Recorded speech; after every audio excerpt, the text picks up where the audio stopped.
রাস্তা দিয়ে হেঁটে যাচ্ছিলাম, হঠাৎ করে পিছন থেকে একটা গাড়ি এসে আমার নাকে রুমাল ধরে। আমি অজ্ঞান হয়ে যাই। আমার জ্ঞান ফিরতেই কারো কণ্ঠ শুনে বুঝতে পারলাম কে। আমি সামনে থাকা মানুষটার দিকে ভয়ে ভয়ে তাকিয়ে আছি। আমাকে জ্ঞান ফিরতে দেখে বলল, হাই বেবি, কেমন আছো? আপু, আমি তো কাউকে কিছুই বলিনি, তাহলে আমাকে এখানে ধরে নিয়ে এসেছেন কেন?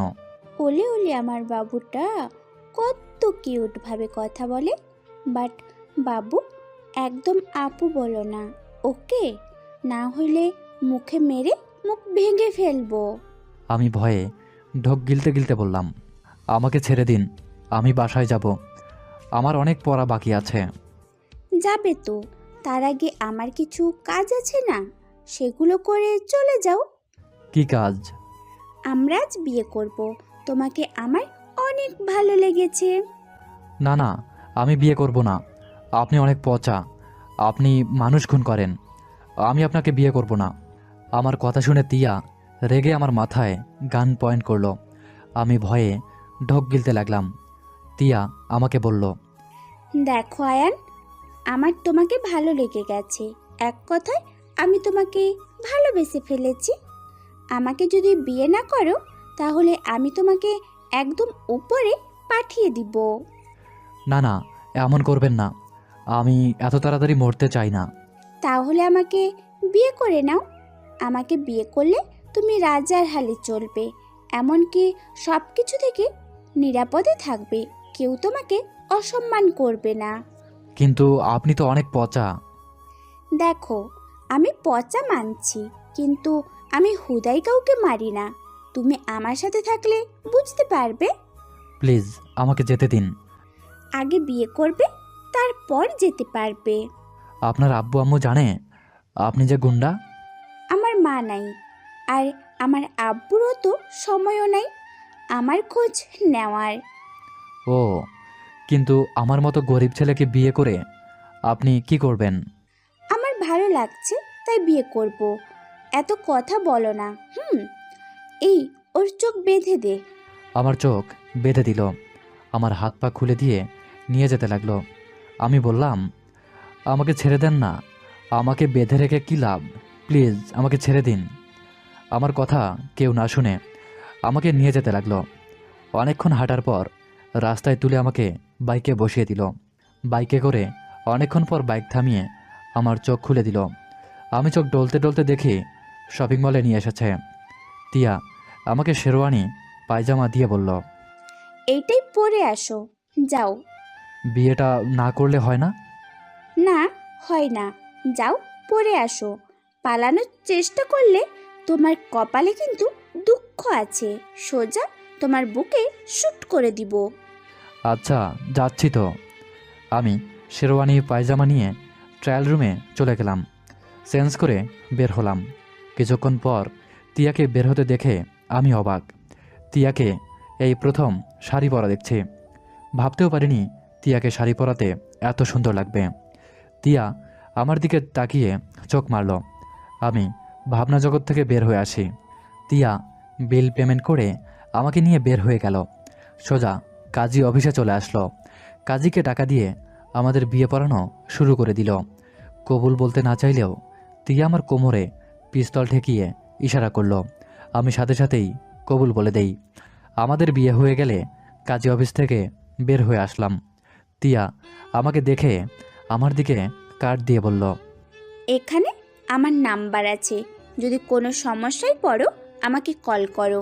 আর আমার বাসা তো চেনো, যদি মন চায় এসেছে থাকতে পারো। আমি তোমাকে কোনো কিছুতেই জোর করব না। তোমাকে স্বামী হিসেবে চেয়েছিলাম, পেয়ে গেছি। বাট ভুলেও অন্য নারীর প্রতি আসক্ত হইও না, তাহলে বুঝতে পারছো কি করতে পারি। তিয়া কথাগুলো বলে চোখ টিপ দিয়ে বাইক নিয়ে চলে গেল। আমি তিয়ার দিকে তাকিয়ে মুচকি হেসে রিক্সা নিয়ে বস্তিতে চলে আসলাম।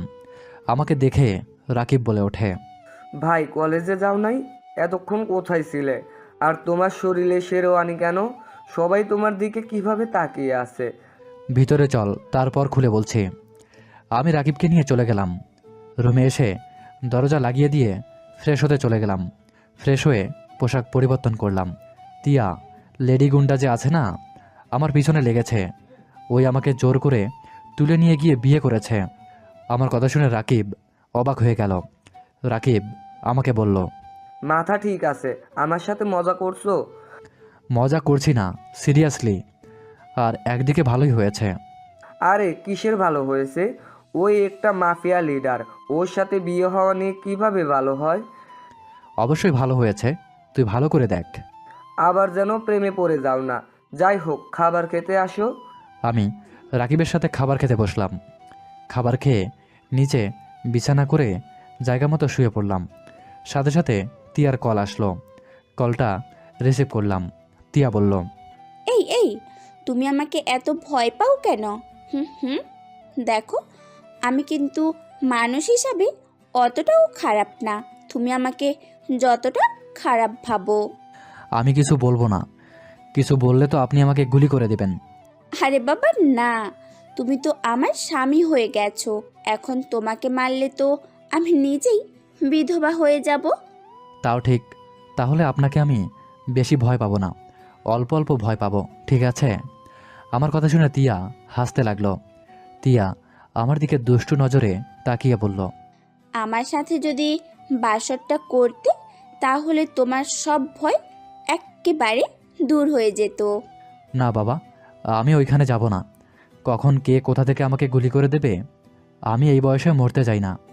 আরে কেউ মারবে না, তুমি আমার স্বামী, এটাই তো সবাই জেনে গেছে। তুমি আমার ওপরে বিশ্বাস রাখতে পারো। তুমি তোমার ভাইকে নিয়ে আমাদের বাসায় চলে আসো। তোমাকে কথা দিচ্ছি, তোমাদের দুই ভাইয়ের কিচ্ছু হতে দিব না আমি। তিয়ার কথা শুনে রাকিব খুশি হয়ে ইশারা করলো। আমি তিয়াকে বললাম, আমি কিভাবে বিশ্বাস করব? আপনার রাগ উঠে গেলে তো মাথা ঠিক থাকে না। তুমি আমাকে একটু তো বিশ্বাস করতেই পারো। আচ্ছা, আমি তো তোমার এখন বউ হয়ে গেছি। তোমার কি মনে হচ্ছে না বউকে একবার পরীক্ষা করে দেখার, আসলে বউ কেমন? হুম হুম। তা তো ইচ্ছা করছে, কিন্তু বউ যদি মেরে ফেলে? আরে মারবো না তো, এক কথা বারবার বলতে ভালো লাগে না। ওই যে খাড়ায় রেগে গেলেন, ধুর। তিয়া নিজেকে শান্ত করে বলল, সরি, আর রাগ দেখাবো না। তুমি বলো, এক কথা বারবার বললে মেজাজটা তো গরম হবেই, তাই না? হুম। তাহলে বলো, তোমরা কি আসবে? আমি কিছু বলার আগেই রাকিব পিছন থেকে এসে বলল, ভাবি, আমাদের নিয়ে যান, আমরা আপনার কাছে যাব। এই জীবন ভালো লাগে না। ভাবি, আপনার ওইখানে গেলে আমাদের খেতে দিবেন ভালো মন্দ? হ্যাঁ, অবশ্যই দিব। তাহলে তোমরা রেডি হয়ে নাও, আমি তোমাদের জন্য গাড়ি পাঠাচ্ছি। আচ্ছা ভাবি, ধন্যবাদ ভাবি। তিয়া মুচকি হাসল। তিয়া কল কেটে দিল। আমি রাগি লোক নিয়ে তাকিয়ে বললাম, এইটা কি করলি? যা করেছি ঠিকই করেছি, এমন সুযোগ হাতছাড়া করা ঠিক হবে না। ভালো, যা তাহলে রেডি হয়ে নে। দুজনে উঠে ফ্রেশ হয়ে ব্যাগ গুছিয়ে নিলাম। দুজনে রেডি হয়ে গেলে সাথে সাথে গাড়ি এসে থামলো। দুজনে উঠে পড়লাম। একটা বড় বাড়ির সামনে গাড়িটা থামলো। আমরা দুজনে নেমে সোজা সদর দরজার সামনে গেলাম। সাথে সাথে দরজা খুলে গেল। আমি সামনে তাকাতেই দেখি তিয়া হাসি মুখে দাঁড়িয়ে আছে। ওয়েলকাম, ধন্যবাদ ভাবি। ভেতরে আসো। আমি আর রাকিব ভিতরে চলে গেলাম। দুইজনে ঘুরে ঘুরে দেখতে লাগলাম। তিয়া রাকিবকে রুম দেখিয়ে দিল আর আমাকে নিয়ে তিয়ার রুমে চলে গেল। আমি রুমের ভিতরে ঢুকতেই দেখি রুমটা সুন্দর করে সাজানো, সব কিছুই পরিপাটিভাবে সাজানো আছে। তিয়া আমাকে রুমে সব কিছুই বুঝিয়ে দিতে লাগলো। ওয়াশরুমে সব কিছুই দেখিয়ে দিল। আমি ফ্রেশ হয়ে খাটে বসতেই দেখি তিয়া আমার শার্ট প্যান্ট আলমারিতে তুলে রাখছে। আমার দিকে তাকিয়ে বলল, কি খাবে বলো? কিছুই খাবো না, আমার পেট ভরা আছে। হালকা কিছু খাও।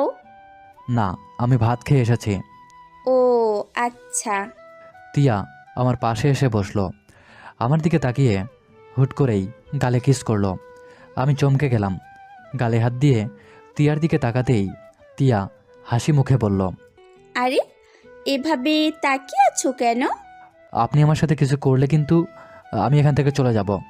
ওকে, কিচ্ছু করব না। আচ্ছা শোনো, আমাকে বের হতে হবে, রাতে কথা হবে, আর যা লাগে কাজের লোকেদের বলো, ওরা দিয়ে দিবে। তিয়া আমার কপালে চুমু দিয়ে পিস্তলটা পিছনে নিয়ে বের হয়ে গেল। আমি খাটে শুয়ে পড়লাম। কিছুক্ষণ পর রাকিব আমার রুমে আসলো। রাকিব এসে আমাকে বলল, আয়ান, বাসায় কেউ নাই, এখন সুযোগ। আমি কথার কোনো উত্তর না দিয়ে টাইপিং করতে লাগলাম। শান্ত হ, এইটা মাফিয়াদের বাসা। কোথায় কি আছে আমরা জানি না। এমনও হতে পারে আমাদের কথা থেকে শুরু করে আমরা কি করছি ওরা সব দেখছে। তাই এইসব বিষয়ে চুপ থাক। ভালোভাবে দেখতে হবে, বুঝতে হবে, তারপরে কাজ শুরু করতে হবে। আমার SMS রাকিব পড়ে আমার দিকে তাকালো। আমি বললাম, রাকিব তুই নিজের রুমে যা, আমার ঘুম পাচ্ছে। রাকিব চলে গেল। আমি চোখ বন্ধ করে ঘুমিয়ে পড়লাম। সন্ধ্যায় ঘুম ভাঙলে দেখি তিয়া আমার দিকে তাকিয়ে আছে আর ল্যাপটপে কাজ করছে। আমি সাথে সাথেই উঠে বসলাম।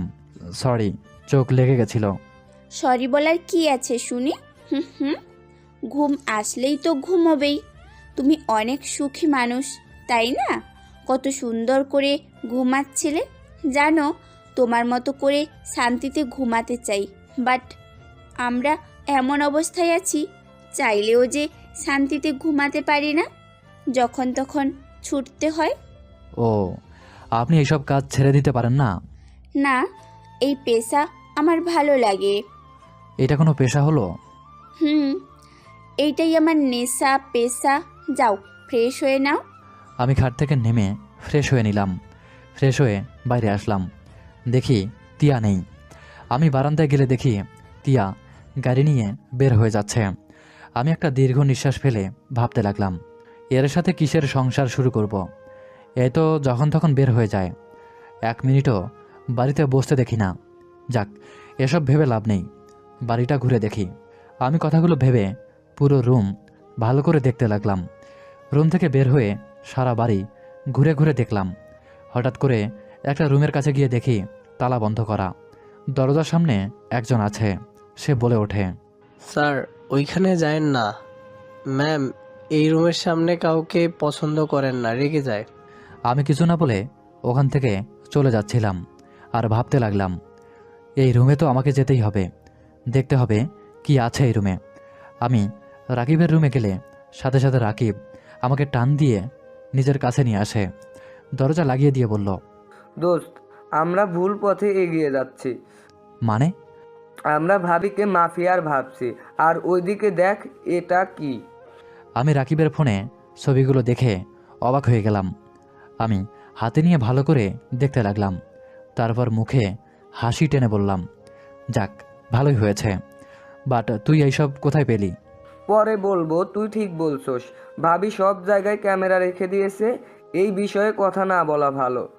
আচ্ছা শোন, আগামীকাল ওদের চ্যাপ্টার ক্লোজ করতে হবে। রিস্ক আছে। আমি দেখে নেব, ওদের রেডি থাকতে বলিস। ওকে। আমি কথাটা বলে রাকিবের রুম থেকে বের হয়ে আসলাম। ছাদে এসে দোলনায় বসে আকাশের চাঁদ দেখলাম। ওইখানে বসে থাকতে থাকতে 1 ঘন্টা পর দেখি তিয়া চলে এসেছে। আমি ছাদ থেকে নেমে রুমে চলে আসলাম। খাটে বসতেই তিয়া এসে পড়ল। তিয়ার দিকে তাকাতেই দেখি ওর হাতে রুমাল দিয়ে বাঁধা। আমি তিয়ার দিকে তাকিয়ে বললাম, হাতে কি হয়েছে? তেমন কিছু না, একটু গুলি লাগছে। কি, গুলি লেগেছে? আর আপনি বলছেন একটু? এইটাই স্বাভাবিক ব্যাপার, এইটাই মাঝে মাঝে হয়। আমি তিয়ার কাছে গিয়ে হাত ধরে তিয়াকে সোফায় বসিয়ে দিলাম। তিয়া আমার দিকে হাসি মুখে তাকিয়ে বলল, কি ব্যাপার, ভয় পাচ্ছ নাকি? আপনি এই পচা কাজ ছেড়ে দেন। আমাদের যদি বাবু হয়, তখন যদি আপনার কিছু হয়ে যায়, তাহলে আমাদের কি হবে? ও মা, বাসর আগে বাবুর কাছে চলে গেছো? তিয়া কথাগুলো বলে হাসতে লাগলো। আমি মন খারাপ করে বললাম, ফার্স্ট বক্স কোথায়? আমি নিয়ে আসছি। আমি নিয়ে আসতে পারবো না নাকি? বলেন কোথায়? ওই ডয়ারের ভেতরে দেখো, ওইখানে সব কিছু আছে, আবার ভয় পেও না। আমি ডয়ার খুলতেই অবাক হয়ে গেলাম। ওইখানে পিস্তল, চাকু, ফার্স্ট বক্স, আরও অনেক কিছু, আর একপাশে একটা ডায়েরি। আমি ভয়ে চিৎকার দিয়ে বললাম, আপনি কি আমাকে খুন করার জন্য এখানে এইসব রাখছেন? আপনি অনেক পচা, আমাকে মেরে ফেলার প্ল্যান করেছেন। তিয়া আমার কথা শুনে চমকে গেল, আমাকে বোঝানোর চেষ্টা করলো। আমি রেগে কান্না করতে করতে রুম থেকে বের হয়ে গেলাম। তিয়া আমাকে পিছন থেকে শক্ত করে জড়িয়ে ধরে বলল, আয়ান, তুমি যা ভাবছো বিষয়টা তা না। আরে বোকা, আমি তোমাকে খুন করে কি করব? আমি তো তোমাকে ভালোবাসি, তাই না? ভালোবাসার মানুষের শরীরে কখনো কেউ আঘাত করতে পারে বলো? কখনো পারে না। তুমি তো আমার নিঃশ্বাস, তোমাকে যদি মেরে ফেলি আমিও তো মরে যাব। তিয়া কথাগুলো বললে আমার পিঠে ভেজা অনুভব করলাম। বুঝতে পারলাম তিয়া কান্না করছে। আমি পিছনের দিকে তাকিয়ে তিয়াকে বললাম, আপনি কি সত্যি আমাকে এত ভালোবাসেন? হ্যাঁ, আমি তোমাকে অনেক অনেক ভালোবাসি। আমি তোমাকে ভালোবাসি বলেই আমার বাড়িতে নিয়ে এসেছি। তোমাকে জোর করে বিয়ে করেছি। আমি চাই না আমার প্রিয় মানুষের ক্ষতি কেউ করুক, যেইটা আমি মেনে নিতে পারবো না। তাই প্ল্যান করে আমি এখানে তোমাকে নিয়ে এসেছি। তিয়ার কথা শুনে আমি যেন থ হয়ে গেলাম। তিয়া আমাকে এত ভালোবাসে। আমি তিয়ার হাতের দিকে তাকিয়ে দেখি রক্ত ভরছে। আমি তিয়াকে সোফায় বসিয়ে দিয়ে ফার্স্ট বক্স নিয়ে এসেছি। তিয়ার হাতের রক্ত পরিষ্কার করতে লাগলাম। গুলিটা হাতের সাইড দিয়ে চলে যায়, তেমন একটা ক্ষতি হয়নি। আমি রক্ত পরিষ্কার করতে গেলাম, তিয়া চোখ বন্ধ করে নিল। আমি তিয়াকে নিজের সাথে জড়িয়ে নিলাম। তিয়া অবাক হয়ে গেল, খুশি হয়ে আরেক হাত দিয়ে আমাকে জড়িয়ে ধরল। আমার কানে হালকা করে কামড় দিল। আমি বললাম, গুন্ডি থেকে কি কান খেকো হয়ে গেলেন? বরের কানটা পছন্দ হয়েছে। কামড় দিতে যাবে সাথে সাথে আমি মাথা সরিয়ে নিয়ে তাড়াতাড়ি করে ব্যান্ডেজ করে দিলাম। তারপর তিয়াকে ছেড়ে দিয়ে বললাম, এর থেকে যদি গুলি ভিতরে চলে যেত কি হতো? আপনি এখন থেকে যেখানেই যাবেন আমাকে নিয়ে যাবেন। না, তোমাকে নিয়ে যাওয়া যাবে না। আমি যেখানে যাই ওইখানে মৃত্যু নিয়ে খেলা হয়। তোমার কিছু হবে সেটা আমি মেনে নিতে পারবো না কখনো। আপনার কিছু হলে আমি কিভাবে মেনে নেব? তুমি তো আমাকে ভালোবাসো না। তিয়ার কথা শুনে কিছুই বুঝলাম না। তিয়া আমার মাথার চুল হালকা এলোমেলো করে দিয়ে হাসি মুখে ওয়াশরুমে চলে গেল। আমার ফোনটা বেজে ওঠে। আমি বারান্দায় চলে যাই, কলে কথা বলছি। আমি রুমে চলে আসলে দেখি তিয়া কারোর সাথে রেগে কথা বলছে। আমাকে দেখে নিজেকে শান্ত করে বলল, আর আমাকে কল দিবে না তোমরা। কল কেটে দিয়ে আমার দিকে হাসি মুখে তাকিয়ে বলল, আয়ান, খাবার খেয়ে ঘুমিয়ে যাও। আপনি খাবেন না? হ্যাঁ, চলো একসাথে যাই। আমি তিয়া নিচে যেতেই রাকিবকে ডাক দিলাম। তিনজনে বসে খাবার খেয়ে রুমে চলে আসলাম। তিয়া খাটে শুয়ে পড়তেই ঘুমিয়ে পড়ল। হঠাৎ করে আমার মুখে পানি এসে পড়ল। আমার ঘুমটা ভেঙে গেল। চোখ খুলে দেখি বস রেগে আছে আমার ওপরে। আমি লাফ দিয়ে উঠে পড়লাম, বস এইটা কি করলেন? আপনি এখানে আরামে ঘুমাচ্ছেন? আপনার কোনো কাণ্ডজ্ঞান নেই? কতবার কল করেছি, একবার চেক করেন ফোন। ফোন হাতে নিয়ে দেখি 20 বার কল করেছে। আমি তো ভয়ে ঢোক গিলে বললাম, সরি স্যার, বাট স্যার আমার তো ছুটি চলছে। হ্যাঁ, ছুটি দিয়েছিলাম, বাট ছুটি ক্যান্সেল। রাঙ্গাপুর গ্রামে 11টাও খুন হয়েছে, যেটার জন্য স্যার আমার চাকরি নিয়ে টানাটানি করছি। তাড়াতাড়ি এর রহস্য বের করতে হবে, না পারলে আমাদের সবার চাকরি যাবে। স্যার এই কেসটা তো অন্য কাউকে দিয়েছিল, আবার আমাদের উপরে চাপ ফেলার মানে কি? উনি এটাও করতে পারছেন না, আর উনি অনেক অসুস্থ হয়ে পড়েছেন। ভূত নাকি আছে ওই গ্রামের জমিদার বাড়িতে। এইসব খুন নাকি ভূত করেছে, আর ভূত বলতে কিছুই নাই, এখানে রহস্য আছে। ওকে স্যার, চিন্তা করবেন না। রাকিব তো শ্বশুরবাড়িতে গেছে, ওকে কি নিয়ে আসবেন? অলরেডি ওই চলে এসেছে। আপনারা তাড়াতাড়ি চলে যান, আর যত সাহায্য লাগে আমরা তো আছি। Okay sir. আমি ঘাট থেকে নেমে ওয়াশরুমে চলে গেলাম।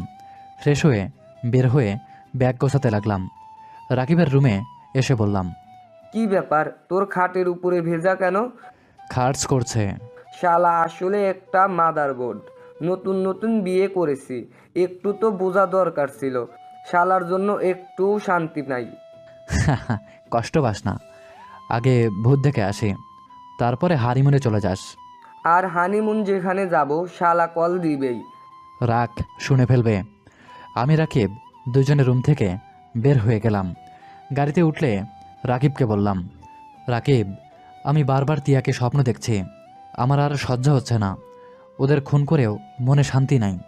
আয়ান, আমার মনে হয় তোর এখন একটা বিয়ে করা উচিত। মৃত ব্যক্তির জন্য আর কতদিন এভাবে থাকবি? রাকিব, তোকে আগেও বলেছি, এই কথা বারবার কেন বলিস? আমি তিয়াকে ছাড়া আর কাউকেই ভাবতে পারি না। তিয়া আমার প্রথম ভালোবাসা, তিয়াই আমার সব। আমি চাই যত তাড়াতাড়ি পারি তিয়ার কাছে চলে যেতে। বাজে কথা বলিস না, মৃত সব কিছু সমাধান না। রাকিবের কথা শুনে ভাবনার জগৎ থেকে চলে গেলাম। ফ্ল্যাশব্যাক, আমি ঘুমিয়ে আছি। রাত 1টা। হঠাৎ ফোনের শব্দ হলে ঘুমটা ভেঙে যায়।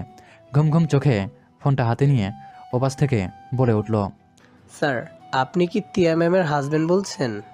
জি, আপনি কে? আমার কথা শুনে লোকটা বলে ওঠে, সরি স্যার, কিভাবে যে বলবো। স্যার, ম্যাম এই দুনিয়াতে আর বেঁচে নেই। ম্যামের গাড়িতে বোম ব্লাস্ট হয়েছে। লোকটার কথা শুনে আমার হাত থেকে ফোনটা পড়ে যায়। চোখের কোণায় পানি জমে গেল। লাইট জ্বালিয়ে পাশে তাকাতেই দেখি তিয়া নেই। আমি জোরে চিৎকার দিলাম। সবাই দৌড়ে আসে। রাকিব আমাকে ধাক্কা দিলে সাথে সাথে আমি ভাবনার জগৎ থেকে বের হয়ে গেলাম। রাকিব আমাকে বলল, কি রে, তোর চোখে পানি কেন? গাড়ি থেকে নেমে পড়। আমি চোখের পানি মুছে গাড়ি থেকে নেমে স্টেশনে চলে আসলাম। ট্রেন আসার অপেক্ষা করতে লাগলাম। ট্রেন আসলে দুজনে উঠে পড়লাম। দুজনে বসে থেকে কথা বলছিলাম। হঠাৎ করে সামনের দিকে চোখ পড়ল। আমি সিট থেকে উঠতেই রাকিব বলে ওঠে, কি রে, কোথায় যাস? আসছি। আমি হেঁটে সামনে থাকা ছেলেটাকে একটা লাথি মারলাম। ছেলেটা সোজা নিচে পড়ে গেল। সবাই অবাক হয়ে তাকিয়ে থাকলো। ছেলেটা রেগে আমাকে বলল, তোর এত বড় সাহস, আমার গায়ে হাত দেস? এই, তোরা চুপ করে বসে আছিস কেন? মার! ছেলেটার কথা শুনে আমাকে মারতে আসলো। আমি এক এক করে মারতে লাগলাম। পিছন থেকে একজন মারতে আসলো। সাথে সাথে রাকিব এসে লাথি মেরে ফেলে দিল। প্রথমের যে ছেলেটাকে মারি সেই ছেলেকে মেরে সামনে থাকা মেয়েটার পায়ের কাছে ফেলে দিয়ে বললাম, মাপ চা, না হলে তুই এখানে মরবি। ছেলেটা মাপ না চাইতে চাইলে আমি যেই মারতে যাব সাথে সাথে ছেলেটা মেয়েটার পা ধরে বলে, সরি বোন, আমাকে ক্ষমা করে দাও, আবার ভুল হয়ে গেছে। মেয়েটা গালে থাপ্পড় মেরে বলল, বদমাইশ, এখন ক্ষমা চাচ্ছেন কেন? মেয়ে মানুষের শরীরে টাচ করতে লজ্জা করে না, বিয়াদব? মেয়েটা ছেলেটাকে আরও কয়েকটা থাপ্পড় মারল। আমি তো অবাক হয়ে তাকিয়ে আছি। ওইখানে কিছু মেয়ে উঠে বলে, ধন্যবাদ ভাইয়া। এই ছেলেগুলো আমাদের সাথে মাঝে মাঝে এমন করে। বড়লোকের ছেলের জন্য কিছু বলতে পারি না, কিছু বললে উল্টা আমাদের দুর্নাম হয়। মাইশা আমাকে বলল। ধন্যবাদ আপনাকে। আমি কিছু না বলে নিজের সিটে এসে বসে পড়লাম। রাকিব আমার সাথে বসলো। রাকিব আমাকে বলল, এভাবে সবার সামনে মারামারি করিস না। রাখ তো, এই লুকোচুরি ভালো লাগছে না। আচ্ছা, আমরা ওখানে কোথায় থাকবো? তালুকদার বাড়িতে। ও আচ্ছা, ঠিকানা কি তোকে দিয়েছে? কোন তালুকদার বাড়ি যাবেন? মেয়েটার কথা শুনে আমরা দুইজনে ভুরু কুচকে তাকালাম। রাকিব বলল, রফিক তালুকদার বাড়িতে। ও, রাঙাপুর এই গ্রামে নাকি? জি। আমি ওই গ্রামের মেয়ে। ও আচ্ছা। আপনাদের সামনে বসতে পারি? রাকিব আমার দিকে তাকালো। আমি রাকিবকে আমার পাশে ইশারা করলাম। ওই এসেছে, আমার পাশে বসলো। মেয়েটা আমাদের সামনে এসে বসলো। হাই, আমি মাইশা। আপনাদের নাম জানতে পারি কি? আমার নাম রাসেল, ওর নাম সাগর। Nice name. ধন্যবাদ। মাইশা রাকিবের সাথে বকবক করতে লাগলো। আমি কানে হেডফোন দিয়ে গান শুনতে লাগলাম। 7 ঘন্টা জার্নি করে স্টেশন থেকে নেমে পড়লাম। মাইশা আমাদের পিছনে পিছনে আসতে লাগলো। ভ্যানে উঠলে মাইশা আমাদের সাথে উঠে পড়ল। মাইশাকে দেখে ভ্যানওয়ালা বলে ওঠে, অনেকদিন পর গ্রামে পা দিলে? কি আর করবো চাচা, পড়াশোনার এত চাপ, কিছুদিন ছুটি পেয়েছি। আর বরাবর বিয়ে না আসলে কেমন দেখায়? মাইশার কথা, ভ্যানওয়ালার কথা শুনতে লাগলাম। আমাদের তালুকদার বাড়ির সামনে নামালো। দেখি মায়েশাও নেমে পড়ল। তোমাকে আর এগিয়ে দিতে হবে না, আমরা চলে এসেছি। তোমার বাড়িতে তুমি যেতে পারো। আরে ভেতরে চলেন, ওনাদের সাথে একটু দেখা করে আসি। মাইশার পিছনে পিছনে যেতে লাগলাম। ভিতরে গেলে দেখি সবাই মাইশাকে জড়িয়ে ধরল। আমরা দুজনে অবাক হয়ে গেলাম। ওদের কথা শুনে বুঝতে বাকি নেই মাইশা যে এই বাড়ির মেয়ে। আমাদের দিকে রফিক তালুকদার চোখ পড়ল। উনি এসে বলল, সাগর সাহেব আর রাহেল সাহেব। আসসালামু আলাইকুম আঙ্কেল। ওয়ালাইকুম আসসালাম। ভিতরে আসো। তোমরা স্টেশনে এসে কল দেওয়ার কথা তো ছিল। কল দিলে আমি গাড়ি পাঠিয়ে দিতাম। তোমাদের আসতে কোনো সমস্যা হয় নাই? না আঙ্কেল। তোমার আঙ্কেল আমাকে কল দিয়ে বলেছিল তোমরা আমাদের এখানে বেড়াতে আসবে। আমি অনেক খুশি হয়েছি। তোমার আঙ্কেলকে এত করে বলি আসতে, ওই তো ব্যস্ত যে আমাদের বাসায় আসার সময় পাই না। বাট আঙ্কেল খুব তাড়াতাড়ি এখানে আসবে। চলো আমার ফ্যামিলির সাথে পরিচয় করিয়ে দিই। আমি রাকিবকে নিয়ে চলে গেলাম ভিতরে। সবার সাথে এক এক করে পরিচয় করিয়ে দিতে লাগলো। হঠাৎ করে একজনের কাছে গেলে আমি থমকে গেলাম। আমাকে দেখে সামনের মানুষটা আমার গালে জোরে থাপ্পড় মেরে দিল। সবাই হতভম্ব হয়ে তাকালো। আমি গালে হাত দিয়ে বললাম, I am sorry ma'am. Just shut up. বৌমা এইটা কি করলে? সরি বাবা, ওনার গালে মশা পড়ছিল। তাই বলে এত জোরে মারবে? বাবা কিছু মনে করো না। বৌমা যাও, ওদের রুম দেখিয়ে দাও। আর হ্যাঁ, ওদের কোনো আদর আপ্যায়ন যেন কম না হয়। চিন্তা করবেন না বাবা, এই তোমরা আসো আমার সাথে। আতিয়ার পিছনে পিছনে আমি আর রাকিব যেতে লাগলাম। আমাদের দুজনকে একটা রুমের ভিতরে নিয়ে গেল। ভিতরে গেলে আমাকে আরও কয়েকটা থাপ্পড় মারল। রাকিব রেগে বলল, ভাবি, এটা কি ধরনের ব্যবহার? আমার ভাইয়াকে থাপ্পড় মারলেন কেন?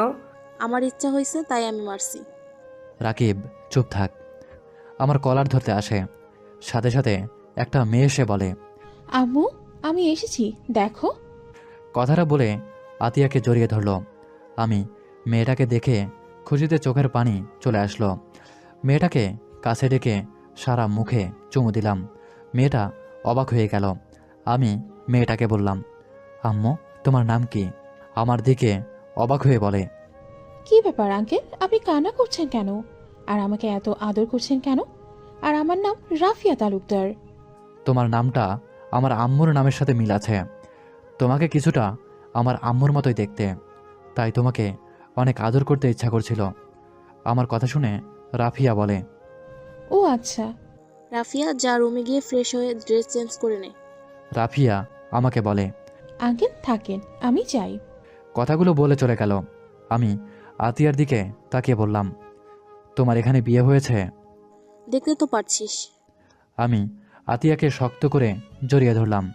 রাকিব হা হয়ে আছে। তারপর বলে, এই কি করছিস? মেয়ে মানুষকে জড়িয়ে ধরছিস? এই ভাই, তোকে ভূতে ধরলো নাকি? আমি জড়িয়ে ধরাতে আমার সাথে আতিয়া কান্না করে দিল। আতিয়া আমাকে মারতে লাগলো আর বলল, এত জিদ কেন তোর? 15টা বছর পর তোকে দেখেছি। আয়ান, তোর কি আমাদের কথা একবারও মনে পড়ে না? আতিয়ার কথা শুনে রাকিব হা হয়ে গেল। 15 বছর পর দেখছোস মানে? আর আয়ানের আসল নাম কিভাবে জানলেন? এই ছেলে চুপ থাকবে, না হইলে থাপ্পড় দিয়ে দাঁত ফেলে দিব। রাকিব তুই চুপ থাক, আমি তোকে পরে বলছি। আচ্ছা, আমাকে ডাকছে, আমি আসছি। আতিয়া আমাকে ছেড়ে চলে গেল। আমি খাটের উপরে বসে চোখের পানি মুছতে লাগলাম। গাধা, ওর সামনে বেশি কথা বলবি না। ওর মাথা আমার থেকেও বেশি গরম। একবার রাগলে চুল ছিঁড়ে ফেলবে। তুই ওনাকে চেনোস? কি হয় তোর? আমার বড় বোন। আমার কথা শুনে রাকিব হা হয়ে গেল। রাকিব তোতলাতে তোতলাতে বলল, এসব কি বলস? তোর বোন? হ্যাঁ। তাহলে তোর বাবা মতো অবশ্যই এইখানে আসবে, সব কিছু লন্ডভন্ড হয়ে যাবে। সমস্যা নেই, যত তাড়াতাড়ি পারি কেসটা ক্লোজ করতে হবে। আর আমার যতটুকু ধারণা, আমার বাবা মা আমার পরিচয় কাউকে দেয়নি। আমি তাদের সন্তান, এইটা তারা লুকিয়ে ফেলেছে। আয়ার নামে তাদের কোনো সন্তান নাই। কষ্ট পাস না। আচ্ছা চল, ফ্রেশ হয়ে নে। আমার বউটা অনেকবার কল দিয়েছে। যা, তুই আগে ফ্রেশ হয়ে নে। রাকিব চলে গেল। আমি বারান্দায় চলে গেলাম। বাইরের দিকে তাকিয়ে দেখি মাইশা, রাফিয়া আর কয়েকজন মেয়ে মিলে খেলা করছে। আমি ওদের খেলা দেখতে লাগলাম। আমার দিকে মাইশার চোখ পড়ল। আমাকে বলল, খেলবেন নাকি? না, আপনারা খেলেন। আর সরি মিথ্যে পরিচয় দেওয়ার জন্য, আপনাদের একটু বোকা বানাচ্ছিলাম। কথাটা বলে হাসতে লাগলো। আমি হাসি মুখে বললাম, সমস্যা নেই। যা ফ্রেশ হয়ে নে। আমি বারান্দা থেকে বের হয়ে ওয়াশরুমে চলে গেলাম। ফ্রেশ হতে চলে গেলাম। ফ্রেশ হয়ে বের হতেই আতিয়া আর কাজের মেয়ে এসে আমাদের দুজনের খাবার রেখে চলে গেল। আতিয়া আমার দিকে তাকিয়ে বলল, দুজন খাবার খেয়ে নে, আমি রান্না করছি। বাহ বাহ আপু, তুমি রান্নাও পারো। আমি কথাটা বলেই হাসতে লাগলাম।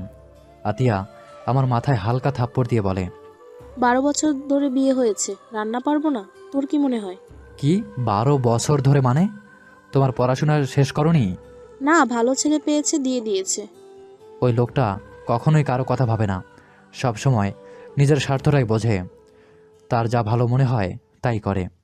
চুপ কর, ভুলে যাস না উনি আমাদের বাবা। ভুলতে পারি না তো, মনে পড়ে যায়। খাবার খা, আমার কাজ আছে। আর কিছু লাগলে রহিমাকে বলে দিস। আচ্ছা যাও। আতিয়া চলে গেল। রাকিবকে ডাক দিলাম। রাকিব কথা বলতে বলতে খাবার খেতে লাগলো। রাকিব খাবার খাওয়া শেষ করে বলে, বাহ, রান্নাটা অনেক মজা তো। বুঝতে হবে কে রান্না করেছে। কে? আমার বোন। ওর আগের সাথে রান্নার হাতও ভালো। আচ্ছা থাক, যা। যা। আমি মজা করে খাবার খাওয়া শেষ করে রুম থেকে বের হলাম। আমাকে দেখে আন্টি বলে, বাবা, খাওয়া শেষ? দুঃখিত বাবা, তোমাদের খেয়াল রাখতে পারছি না। বড় মেয়ের বিয়ে তো 2 সপ্তাহ পর, তাই একটু ব্যস্ত আছি। আন্টি সমস্যা নেই, ভাবি তো আছে, উনি আমাদের অনেক আদর যত্ন করে খাওয়াচ্ছেন।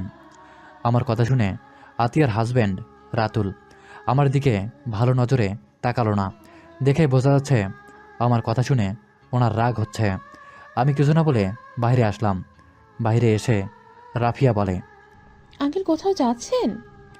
আমি রাফিয়ার দিকে তাকিয়ে বললাম, একটু হাঁটাহাঁটি করব বাবা, তোমাদের খেলা শেষ? চলেন আমাদের সাথে মাঠে ঘুরতে যাই। আরেকজন কই? ওই রুমে আছে। ওনাকে ডাক দেন। না থাক, ও রেস্ট নিক। আমি মাইশা, রাফিয়া আর কয়েকটা মেয়ের সাথে যেতে লাগলাম। সবাই অনেক হাসাহাসি করছে। আমার কাছে বিরক্ত লাগে, তারপরও কিছু বললাম না। আমি রাস্তা দিয়ে হাঁটছিলাম আর ভালো করে দেখতে লাগলাম চারপাশ। স্কুলের মাঠে নিয়ে গেল। মাঠে বসলাম। কিছু ছেলেরা ফুটবল খেলছে। আমার দিকে বল আসলো। আমি বলটা ছেলেগুলোকে দিলাম। মাইশাকে দেখে বলে, কিরে মাইশা, এই ছেলেটা কে? আগে তো দেখি নাই। আমাদের বাড়িতে বেড়াতে এসেছেন, আব্বুর বন্ধুর ভাগ্নে হয়। ছেলেটা আমাকে বলল, খেলবেন নাকি? আসেন খেলতে। আমার দিকে বল দিল। আমি উঠে ওদের সাথে খেলতে লাগলাম। আমার খেলা দেখে সবাই অবাক হয়ে গেল। একের পর এক গোল দিলে সবাই হা হয়ে তাকিয়ে থাকে। মাইশা, রাফিয়া আরও কিছু মানুষ আমার খেলা দেখে আমাকে উৎসাহিত করতে লাগলো। উপরপক্ষে একজন বলল, ভাইয়া একটু আমাদের সুযোগ দেন। আমি মুচকি হেসে বললাম, ওকে নাও, তোমরা কিছু গোল করো। আমি বল ছেড়ে দিলাম। আমার টিমের আরেকজন গোল করে দিল। অপর টিম হেরে গেল। সবাই আমাকে ধরে ওপরে তোলে। রাফিয়া খুশি হয়ে দৌড়ে এসে আমাকে জড়িয়ে ধরল। আমি রাফিয়াকে কোলে নিয়ে যেতে লাগলাম। সবার কাছ থেকে বিদায় নিয়ে স্কুল মাঠ থেকে বের হয়ে চলে আসলাম। মায়েশা আমাকে বলল, আপনি তো পুরোই হিরো। ট্রেনের ভিতরে যেভাবে ফাইট করলেন, আবার এখন ফুটবল খেললেন, আর কি কি পারেন? তেমন কিছুই না, টুকটাক হালকা কিছু পারি। এটাই হালকা? হই আর কি। মাইশার সাথে কথা বলতে বলতে চলে আসলাম। রাস্তার পাশে একটা কলের সামনে গিয়ে হাত মুখ ধুয়ে নিলাম। মাইশা ওড়না দিতে গেলে আমি বললাম, ধন্যবাদ। আমার রুমাল দিয়ে মুছে নিচ্ছে। আমি রুমাল দিয়ে মুছতে মুছতে যেতে লাগলাম। হঠাৎ করে কয়েকটা ছেলে জোরে বাইক চালিয়ে যেতে লাগলো আর শীষ বাজাতে লাগলো। রাগে মাইশা মারলো একটা ঢিল। ছেলেগুলো রাগে নিচে নেমে মাইশার দিকে এগিয়ে এসে বলে, তোর সাহস কি করে হলো আমাদের ডিল মারার? মাইশা রেগে বলল, তোর সাহস কি করে হয় আমাদের দেখে বাজি ব্যাক সাউন্ড দেওয়ার? ছেলেটা মাইশাকে ধাক্কা দিতে যাবে, সাথে সাথে আমি হাত ধরে ফেললাম। তারপর বললাম, ভাইয়া না, এটা একদম ঠিক হচ্ছে না। উনি মেয়ে মানুষ, ওনার গায়ে হাত তুলবেন না দয়া করে।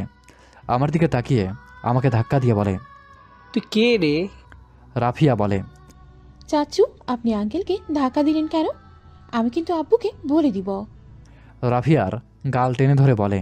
ওরে বাবু, তোমার দেখি অনেক সাহস বেড়েছে, বড়দের মাঝে কথা বলো। রাফিয়ার গায়ে হাত দিতেই কান্না করলো। আমার রাগ মাথায় উঠে গেল।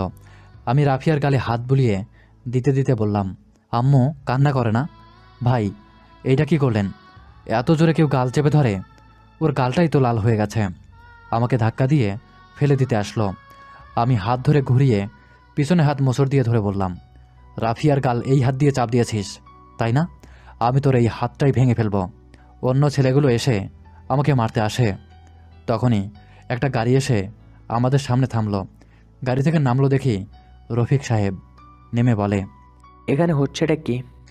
রাফিয়া দৌড়ে রফিক সাহেবকে জড়িয়ে ধরে বলে, দাদু, চাচু আমার গালে আবার চাপ দিয়ে দেখো লাল করে ফেলছে। আমার অনেক চলছে। রফিক তালুকদার রেগে এসে ছেলেটার গালে থাপ্পড় দিয়ে বলে, কি শুরু করছোস? ব্যাপার ক্ষমতা নিয়ে যা ইচ্ছে করবি, অনেক দিন ধরে সহ্য করছি। আর না, কি শুরু করছোস? হ্যাঁ, তোদের জন্য কি মেয়েদের কি বাইরে বের হতে দিতে পারবো না নাকি? রফিক তালুকদারকে রেগে থাপ্পড় মারতে যাবে, সাথে সাথে আমি পিছন থেকে পায়ের মাঝখান দিয়ে লাথি মারি। সাথে সাথে রফিক তালুকদার পায়ের কাছে গিয়ে পড়ল। আমি বলে উঠি, ভাই বড়দের পায়ের কাছে থাকতে হয়। আমাকে আর ছেলেগুলো মারতে আসে। সাথে সাথেই আমি সবগুলোকে মেরে এক এক করে মাটিতে ফেলে রাখি। একজন আমার মুখে ঘুষি মারল। আমার ঠোঁট কেটে রক্ত পড়তে লাগলো। আমি হাত দিয়ে রক্ত মুছতে লাগলাম আর হাসতে হাসতে বললাম, বাহ, হাতে অনেক পাওয়ার তো, ওয়েট। কথাটা বলেই হাতে ঘুষি মেরে নাকে একের ওপর এক ঘুষি দিতে লাগলাম। রাফিয়া খুশি হয়ে বলে, আঙ্কেল আরো মারেন, ওরা ব্যাড আঙ্কেল, বেশি করে মারেন। তোমার মজা লাগছে? আমি আরও মারতে গেলে রফিক তালুকদার আমার হাত ধরে ফেলে, বলে, বাবা আর মেরো না, মরে যাবে। এই তোরা গাড়িতে উঠে, বাবা গাড়িতে উঠো। আমি গাড়িতে উঠলে ছেলেটা বলে, তালুকদার, তোদের আমি ছাড়বো না। ওর কথার কোনো উত্তর না দিয়ে ড্রাইভার গাড়ি চালাতে লাগলো। আমি রফিক তালুকদারের দিকে তাকিয়ে বললাম, আঙ্কেল ওরা কারা? বড় বিজনেসম্যান রায়হান চৌধুরীর ছেলে। বাবার ক্ষমতা নিয়ে যা ইচ্ছে করে, কেউ কিছু বলে তার জীবন নরক বানিয়ে দেয়।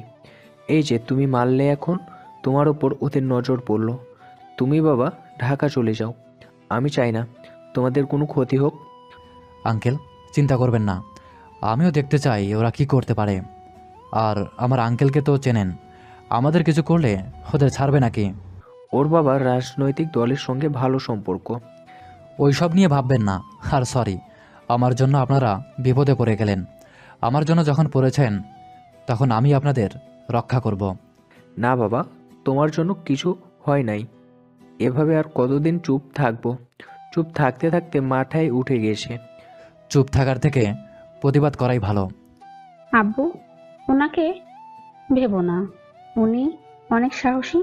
আজকে ট্রেনের ভিতরে উনি আমাকে বাঁচিয়েছিল। তোমার মামার মতো হয়েছে দেখছি।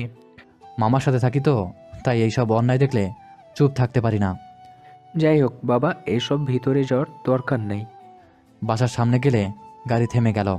বাসার ভিতরে ঢুকলে রাফিয়ার গাল লাল দেখে আতিয়া সহ সবাই অবাক হয়ে বলে, রাফিয়া, কি ব্যাপার, তোর গাল লাল হয়ে আছে কেন? রাফিয়া আতিয়াকে জড়িয়ে ধরে বলে, ওই পচা আঙ্কেল আবার আমাদের জ্বালাচ্ছিল। বাবা আর কতদিন এভাবে চুপ থাকবেন? আর তুমি খালি ঘরের পারো, বাইরে কিছু করতে পারো না। আজকেও মেয়েটার গাল কি করে দিয়েছে? আর তোমার ঠোঁট কাটা কেন?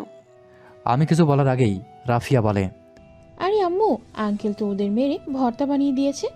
আঙ্কেল হিরোদের মতো মেরে সবগুলোকে ফেলে দিয়েছিল। মারামারি করতে কে বলেছে তোমাকে? এখানে ঘুরতে এসেছো, ঘুরে চলে যাও। ঠোঁট কতখানি কেটে গেছে। রহিমা, ফার্স্ট এড বক্সটা নিয়ে এসো তো। রহিমা ফার্স্ট বক্স নিয়ে আসলো। আতিয়া আমাকে সোফায় বসিয়ে দিয়ে ঠোঁটে কাটার অংশে পরিষ্কার করতে লাগলো। আমি চোখ বন্ধ করে ফেললাম। আমার ঠোঁটের ওইখানে স্টিকার ব্যান্ডেজ লাগিয়ে দিল। আমি সবার দিকে তাকালাম, সবাই দেখলাম জিনিসটা ভালোভাবে নিচ্ছে না। আমি আতিয়াকে বললাম, ধন্যবাদ ভাবি। কথাটা বলে চলে গেলাম রুমে। রাকিব বলল, কিরে তোর এই অবস্থা কেন? এই রায়হান চৌধুরীর ব্যাপারটা খোঁজ নিতে হবে, লোক লাগাতে হবে। রায়হান চৌধুরী পিছনে তুই আবার লাগলি কেন? ওনার ছেলের সাথে মারামারি করে আসলাম। অসভ্য একটা ছেলে। ওইসব রাখ, যত তাড়াতাড়ি কাজ শেষ করতে পারি ততটা করার চেষ্টা করি, অন্য ঝামেলায় যেতে চাই না। তোর বউয়ের কি রাগ কমেনি? কমছে, নতুন বউ রেখে কার ভালো লাগে? তুই তো ভাবিকে পেয়ে সময় পাইলে রোমান্স শুরু করে দিতে, 3 বছরেও তোদের রোমান্স শেষ হইতো না, আর সেখানে বুঝেক আমার নতুন বউ। রাকিবের কথা শুনে মনটা খারাপ হয়ে গেল। রাকিব আমার দিকে তাকিয়ে বলল, সরি। আমি কিছু না বলে বারান্দায় চলে গেলাম। ফোন থেকে তিয়ার ছবি বের করে দেখতে লাগলাম। চোখের কোণায় পানিগুলো বের হতে লাগলো। বুকে জড়িয়ে ধরে চোখ বন্ধ করে ফেললাম। এই দুষ্টু, ছাড়ো, সারাক্ষণ খালি রোম্যান্স, তাই না? ফাজিল একটা, ছাড়ো, রান্না করতে দাও তো। ছাড়বো না, রান্না করতে হবে না, আমার অনেক আদর পাচ্ছে। তিয়া আমাকে ধাক্কা দিয়ে সরিয়ে দিয়ে হেসে নাকে ময়দা মেখে দিয়ে বলল, একদম না, অনেক ক্ষুধা লাগছে। তোমার ওই পাগলামির জন্য একটা কাজের লোক রাখতে দাও না, না খেয়ে মরবো, যাও তো। আমি তিয়াকে টান দিয়ে নিজের কাছে নিয়ে আসলাম। গালের দুই পাশে ময়দা মেখে বললাম, আচ্ছা আমিও তোমাকে সাহায্য করি। একদম না, যাও যাও, গেলে পিঠা পুড়ে এই ফাজিলটা একটা দিব, যাও। আমাকে মারতে আসে। সাথে সাথে আমি তিয়ার গালে চুমু দিয়ে দৌড়ে পালিয়ে যাই। আমি হাসতে লাগলাম। রাফিয়ার কণ্ঠ শুনে সাথে সাথে ভাবনা জগৎ থেকে বের হয়ে পিছনে ঘুরে বললাম, হ্যাঁ আম্মু বলো। আমার কথা শুনে রাফিয়া বলে, আঙ্কেল সবাই ছাদে আড্ডা দিচ্ছে, আপনারাও চলেন। তাই? আচ্ছা তুমি যাও, আমি গোসল করব। খেলা করেছি, ধুলাভালো লেগেছে, অনেক চুলকাচ্ছে। আমার কথা শুনে রাফিয়া চলে গেল। আমি বারান্দা থেকে বের হয়ে ওয়াশরুমে চলে গেলাম। গোসল করে পোশাক পরিবর্তন করে নিলাম। শার্ট প্যান্ট ধুয়ে বারান্দায় মেলে দিলাম। রাকিব আমাকে বলল, গ্রামটা ভালো করে দেখে নিয়েছিস? পুরো গ্রাম দেখতে পারিনি, মোটামুটি গ্রামটা অনেক উন্নত, অনেকটা শহরের মতো পরিবেশ। হ্যাঁ, আচ্ছা শোন, সকালে কিন্তু ঘুরতে দেখাতে হবে। ওকে, এখন চল ছাদে যাই। আমি আর রাকিব ছাদে চলে আসলাম। ছাদে এসে রাফিয়া আমাদের দুজনকে বসিয়ে দিল। আমার পাশে রাফিয়া বসে বলে, আঙ্কেল দিয়ে একটা গান বলেন তো। তোমার আঙ্কেল গান? হাহা, ওর কণ্ঠ শুনলে সবাই এখান থেকে পালাবে। কেন পালাবে, কেন? ওর যে কণ্ঠ। আরে কণ্ঠ দিয়ে কি হবে, জিতার দরকার, দিয়ে কি পারেন। ভাবতে ভাবতে একটা গান মনে পড়ল। আমি গানটা গাইতে লাগলাম। আমার কণ্ঠ শুনে আতিয়া মাথায় থাপ্পড় দিয়ে বলে, ভালো করে গা। আতিয়ার কাণ্ড দেখে সবাই অবাক হয়ে গেল। আতিয়া নিজেও ভেবাচাকা খেয়ে গেল। সরি সাগর, আমার ভাই আছে, আমি ওকে ভেবে তোমাকে মারছি। সমস্যা নেই ভাবি, আমি তো আপনার ভাইয়ের মতো। ওকে, এটাই তো জিতলাম। এবার দিয়ে গান তোরা। অপর পক্ষের মেয়েগুলো ভাবতে লাগলো। সবাই অনেক মজা করতে লাগলো। অনেকক্ষণ আড্ডা দিয়ে হঠাৎ করে নিচে ভাঙচুরের শব্দ পেলাম। সবাই চমকে গেলাম। আমি দেখে আসছি কি হয়েছে। আতিয়া নিচে চলে গেল।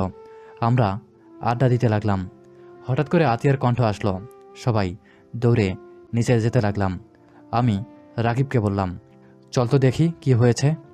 আমি আর রাকিব নিচে যেতে লাগলাম। নিচের সিঁড়ি ভেঙে নিচে যেতেই শুনতে পেলাম কেউ বলছে, কোথায় হিরো, বের হতে বল, না হইলে তোদের বাড়ি একটা মেয়েরেও আস্ত রাখবো না। আমি রাকিব নিচে নামতে দেখি ওই ছেলেগুলো মানুষ নিয়ে এসেছে, ভাঙচুর করছে।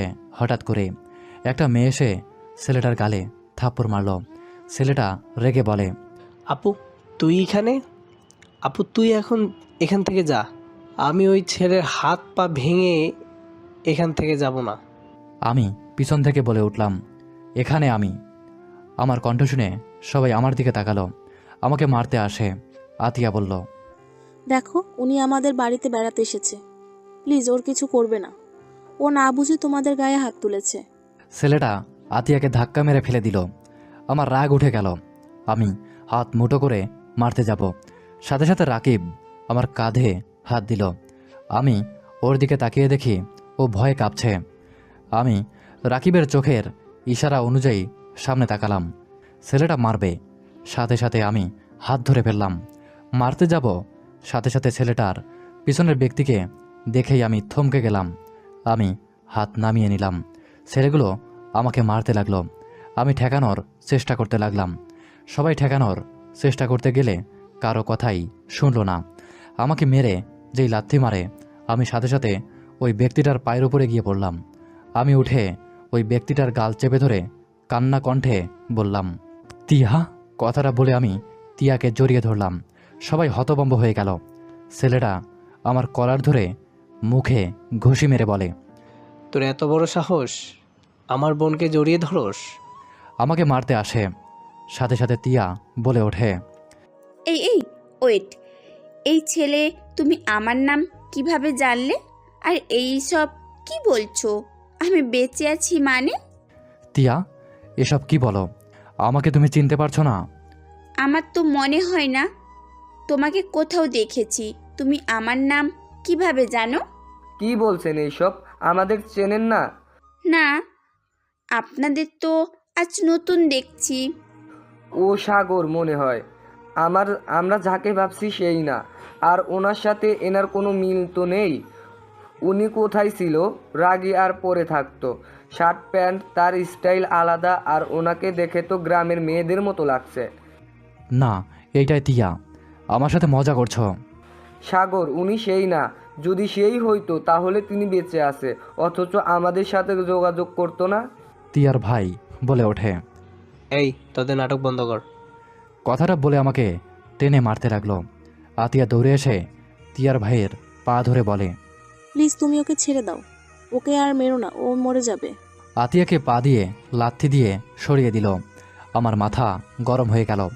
আমি নিজেকে কন্ট্রোল করতে না পেরে ছেলেটার পায়ে সজোরে লাথি মেরে ফেলে দিলাম। পায়ে লাথি মারতে লাগলাম আর বললাম, আমি অন্যায় করেছি, আমাকে মারছিস ভালো কথা, ওনাকে লাথি দেওয়ার সাহস কোথায় পাস তুই? আমি আরও মারতে যাব। সাথে সাথে তিয়া আমাকে লাথি দিয়ে ফেলে দিল। আমি সোজা রাকিবের পায়ের কাছে গিয়ে পড়লাম।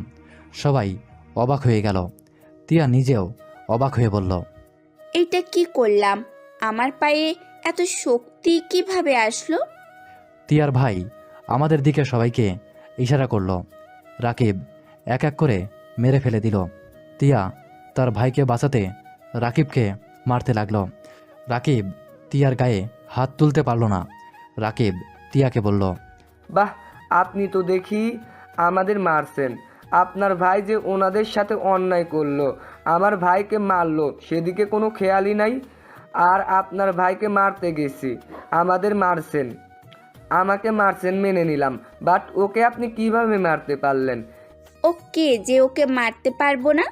আমার ভাইয়ের গায়ে হাত দিলে আমি তার হাত ভেঙে ফেলবো। তিয়া, তুমিও তোমার ভাইয়ের মতো? তোমাকে তো সবার থেকে আলাদা ভেবেছিলাম। আসলে রক্ত যে সেই চৌধুরী সাহেবের। তুমিও তোমার আসল রূপ দেখিয়ে দিলে। তিয়া মাথায় হাত দিয়ে বলতে লাগলো, ভাই প্লিজ চল এখান থেকে, আমার মাথাটা যন্ত্রণা করছে। তিয়া মাথা চেপে বসে পড়ল। আমি দৌড়ে গিয়ে মাথার দুই পাশে চেপে ধরলাম। আমাকে দেখে তিয়া কিছু বলবে তার আগেই বললাম, রাগ করবেন না, আপনি সোফায় বসেন। ওয়েট, আমি আপনার জন্য চা নিয়ে আসছি। আপনার মাথা ব্যথা একদম ঠিক হয়ে যাবে। এইসব কি বলছিস? ওই তোকে মারলো আর তুই কি না ওর কথা ভেবে যাচ্ছিস? বাদ দেন আপু, বেশি দয়া তো। লাগবে না, আমার মাথা ছাড়েন। আমাকে ধাক্কা দিয়ে উঠে যেতে লাগলো। সাথে সাথে আবারও পড়ে গেল। তিয়া আমার দিকে তাকিয়ে বলল, আপনার কথাগুলো খুব চেনা চেনা লাগছে। আপনাকে তো আমি আগে দেখি নাই, তাহলে আপনাকে মারতে গিয়ে আমার এত কষ্ট হচ্ছে কেন? আমার বুকের ভিতর কষ্ট হচ্ছে। কে আপনি বলেন? কেউ না, আপনি বসেন, আমি চা নিয়ে আসি, আপনার মাথা ব্যথা ঠিক হয়ে যাবে। তিয়ার ভাই আমাকে সরিয়ে দিয়ে তিয়াকে ধরে নিয়ে যেতে লাগলো। আমি যেতে চাইলে রাকিব আমার হাত ধরে ফেলল। হাত ছাড়, ওনার মাথা ব্যথা করছে। সাগর শান্ত হ, উনি সেই না যাকে তুই ভাবছিস। প্লিজ শান্ত হ। এই দুনিয়াতে একরকম দেখতে অনেক মানুষ আছে। আমার মন বলে উনিই সেই। আমি কথাগুলো বলে কান্না করতে করতে রাকিবকে জড়িয়ে ধরলাম। রাকিব আমার মুখে হাত দিয়ে বলে, সেই মারা গেছে, ভুলে কেন যাচ্ছিস? সেই এই দুনিয়াতে নাই। এই রকম দেখতে মানুষ 7 জন থাকে। প্লিজ শান্ত হ। না, আমার মন বলে উনিই সেই। Sorry all. রাকিব কথাটা বলে আমাকে টেনে নিয়ে যেতে লাগলো। আমি কান্না করতে লাগলাম আর বললাম, আমি ওনার কাছে যাব, আমাকে ছেড়ে দে। আমার কথা শুনে রাকিব জোর করে রুমে নিয়ে যায়। আতিয়া আমাদের রুমে এসে আমাকে দেখে বলে, আয়ান, ওকে তুই কিভাবে চিনিস? আতিয়ার কথা শুনে আমি নিজেকে শান্ত করে নিলাম। আমি কিছু না বলে চুপচাপ বসে থাকলাম। আতিয়া আমার মুখে শরীরে ব্যান্ডেজ করে দিল। আমি আতিয়ার কোনো কথার উত্তর দিলাম না। আতিয়া চলে গেল। রাকিব আমাকে খাটে শুয়ে দিয়ে ঘুমের ইঞ্জেকশন দিয়ে দিল। আমি ঘুমিয়ে পড়লাম। সকালে ঘুমটা ভাঙল। রাকিব বলল, তাড়াতাড়ি উঠে ঘুরতে যাব, ক্যামেরাটা নিয়ে নিচে আয়। রাতের কথা মনে পড়তে মনটা খারাপ হয়ে গেল। আমি ওয়াশরুমে এসে নিজের মুখটা দেখে আস্তে আস্তে ফ্রেশ হয়ে নিলাম। বাইরে এসে শার্ট পরিবর্তন করলাম। ক্যামেরা নিয়ে নিচে গেলাম। মাইশা রাফিয়া বলে, আঙ্কেল আপনি ঠিক আছে? হ্যাঁ আম্মু। সবাই খাবার খেয়ে বের হও। আমি হালকা খেয়ে রাকিব, মাইশা, রাফিয়ার সাথে বের হয়ে গেলাম। 4 জনে সারাদিন গ্রাম ঘুরে দেখতে লাগলাম আর ফটো তুলে রাখলাম। 4 জন আসছিলাম। হঠাৎ করে দেখলাম তিয়া দাঁড়িয়ে আছে, কিছু মেয়েদের সাথে কথা বলছে হেসে হেসে। আমরা 4 জনে কিছু না বলে পাশ কেটে চলে গেলাম। পিছনে কেউ একজন বলে ওঠে, কি রে মাইসা, আমাদের সাথে কথা না বলে চলে যাচ্ছিস? মাইশা সাথে সাথে পিছনে ঘুরে বলে, বড়লোকদের সাথে কথা বলি না। কথাটা বলে চলে যেতে লাগলো। মেয়েটা হতভম্ব হয়ে তাকিয়ে থাকলো। আমরা 4 জন বাসায় চলে গেলাম। বাসায় এসে যে যার রুমে চলে গেলাম। রাকিব আমাকে বলল, তাহলে ওই বাড়ি ছিল ভুতুরে? রাতে ভূত দেখতে যেতে হবে। আচ্ছা, এই একটা জিনিস খেয়াল করছোস? কি? আমরা যখন 4 জন চলে যাচ্ছিলাম, ওই মেয়েটা আমাদের আর চোখে দেখছিল। রাকিব বিশ্বাস কর, ওইটাই তিয়া। বাট আমাদের কেন চিনতে পারছে না আমি ঠিক বুঝতে পারছি না। দেখ, এইটা বাস্তব সিরিয়াল না যে উনি স্মৃতি হারিয়ে ফেলেছে। বাস্তবে পাগল হয়ে স্মৃতি হারালে সেই সুস্থ মানসিক মানুষ। বুঝতে পারছি না কিছু। আগে এই কেসটা সলভ করে নেই, তারপরে ওর ব্যাপারটা দেখছি। আজ রাতে যেতে হবে। আমি আর রাকিব প্ল্যান করতে লাগলাম কিভাবে এখান থেকে বের হব। 2 জনে ওয়াশরুমে গিয়ে ফ্রেশ হয়ে নিলাম। রাকিব ওর বউয়ের সাথে কথা বলতে চলে গেল বারান্দায়। আমি খাটে চোখ বন্ধ করে শুয়ে থাকলাম। হঠাৎ করেই বসের কল আসলো। কলটা রিসিভ করলাম। আয়ান, কি অবস্থা? হ্যাঁ স্যার, ভালো। তোমরা ওইখানে গিয়ে ঝামেলা করছো কেন?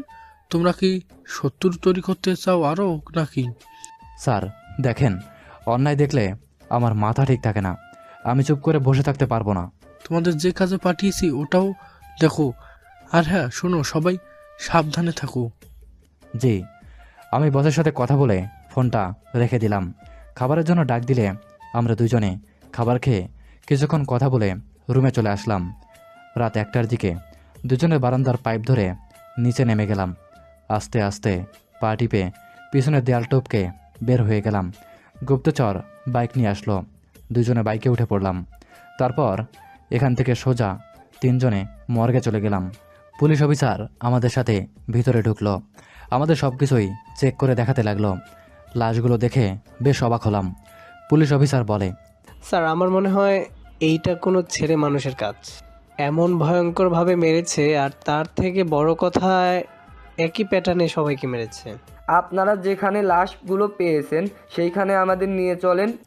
আমাদের কথা শুনে পুলিশ অফিসার আর গুপ্তচর আমাদের নিয়ে গেল। আমরা 2 জন লাইট ধরে ভালো করে চেক করতে লাগলাম। জায়গাগুলো চেক করতেই কিছু জায়গায় চোখ থেমে গেল। আমি চোখ বন্ধ করে ভাবতে লাগলাম। হঠাৎ করে পিছনে ছায়া দেখলাম। আমি দৌড়ে ছায়ার লোকটাকে ধরতে গেলাম। লোকটা পালাতে লাগলো। আমি লোকটার পিছনে পিছনে যেতে লাগলাম। আমার পিছনে রাকিবরা আসতে লাগলো। আমি ছায়ার লোকটার সাথে হাতাহাতি করলাম। লোকটার চাদর আমার হাতে চলে আসলো। আমি কিছু বলার আগেই আমাকে ধাক্কা দিয়ে ফেলে দিয়ে দৌড়ে পালিয়ে গেল।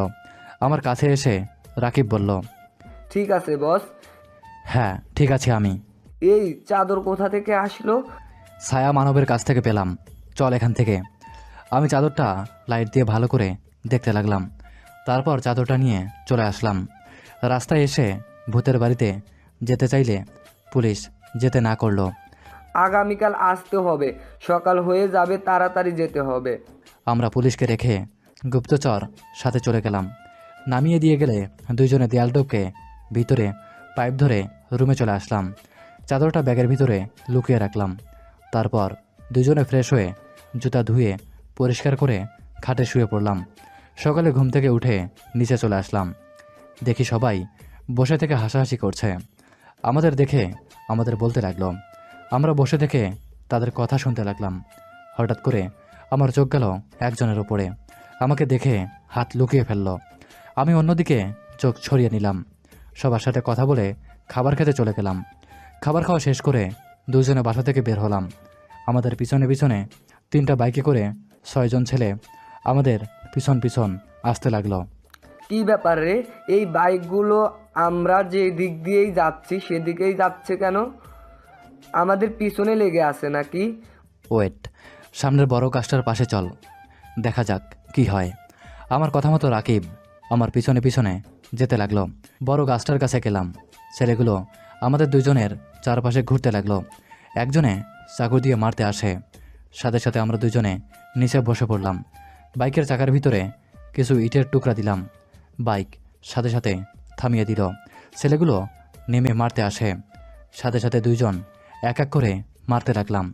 একজন আমার হাতে চাকু দিয়ে আঘাত করলে রাকিব রেগে লাথি দিয়ে ফেলে মারতে লাগলো।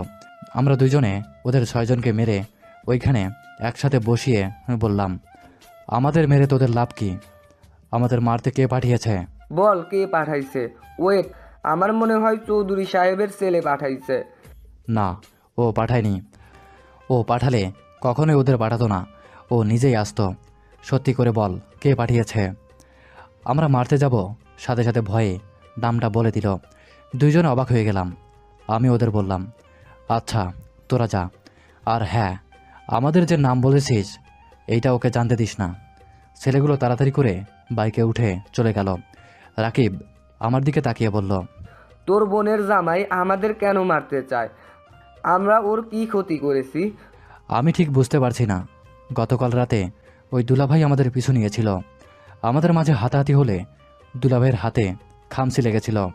সকালে দেখলাম আমাকে দেখে খামচির হাতটা পিছনে লুকিয়ে নিল আর আমাদের দিকে রাগী লুক নিয়ে তাকিয়েছিল।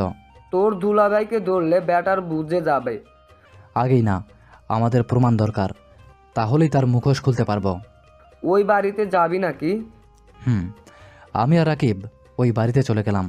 ভালো করে বাড়িটা চেক করতে লাগলাম। বাড়িতে চেক করে একটা জিনিস দেখে অবাক হয়ে গেলাম। আমি রাকিবকে দেখে বললাম, চল। কি বলিস? তার মানে কি তুই এই খুনগুলোর সাথে তোর দুলাভাই জড়িয়ে আছে নাকি? জানি না, বাট ব্যাপারটা দেখতে হবে। রাতে ভূত দেখব, চল। আমি রাকিবকে নিয়ে বাসার দিকে রওনা দিলাম। মাঠের সামনে ছেলেগুলো আমাকে দেখে বলে, ভাইয়া কেমন আছেন? সন্ধ্যায় আমাদের একটা ম্যাচ আছে পাশের গ্রামের ছেলেদের সাথে। প্লিজ প্লিজ ভাইয়া, আমাদের সাথে খেলবেন? ছেলেগুলো অনেক অনুরোধ করলে আমি রাজি হয়ে গেলাম। ওদের সাথে কথা বলে বাসার দিকে যেতে লাগলাম। বাসার ভিতরে ঢুকতে দেখলাম আমাকে দেখে দুলাভাই খুশি হলো না। আতিয়া আমার হাতে রক্ত দেখে দৌড়ে এসে বলে, কি ব্যাপার, তোমার হাতে রক্ত? কিছুই না, দুইজনে একটু দুষ্টামি করতে গিয়ে গাছের ডালের সাথে ছিঁড়ে গেছে। একটু কি ভালো হবে না? একের পর এক বিপদ শুধু হয়ে যাচ্ছে। যত তাড়াতাড়ি পারো এখান থেকে চলে যাও। চলে যাব সব কিছু ঠিক করে। কি ঠিক করবি? কিছু না। হঠাৎ করে দুলাভাই রেগে বলে, আচ্ছা আতিয়া, তোমার সমস্যা কি? তুমি এই ছেলেটার সাথে এত লেপ্ট থাকো কেন? হ্যাঁ, এই ছেলেটা একটু ব্যথা পাইলে সবার থেকে দেখি তোমার বেশি গায়ে লাগে। মনে হয় ও ব্যথা পায় নাই, পাইছো তুমি। এইসব নাকি আমি করা বন্ধ করবে? ভুলে যেও না, ও তোমার বয়সে ছোট হবে। দুলাভাইয়ের কথা শুনে আতিয়ার বুঝতে বাকি নেই সে মিনমিন করে কথাগুলো বলছে। আতিয়া রাগে দুলাভাইয়ের দিকে তাকিয়ে বলে, প্লিজ তোমার নোংরা চিন্তাধারা এখানে নিয়ে আসবে না। নিজের সাথে সবাইকে এক করে দেখবে না। আতিয়ার কথা শুনে রেগে যাবে।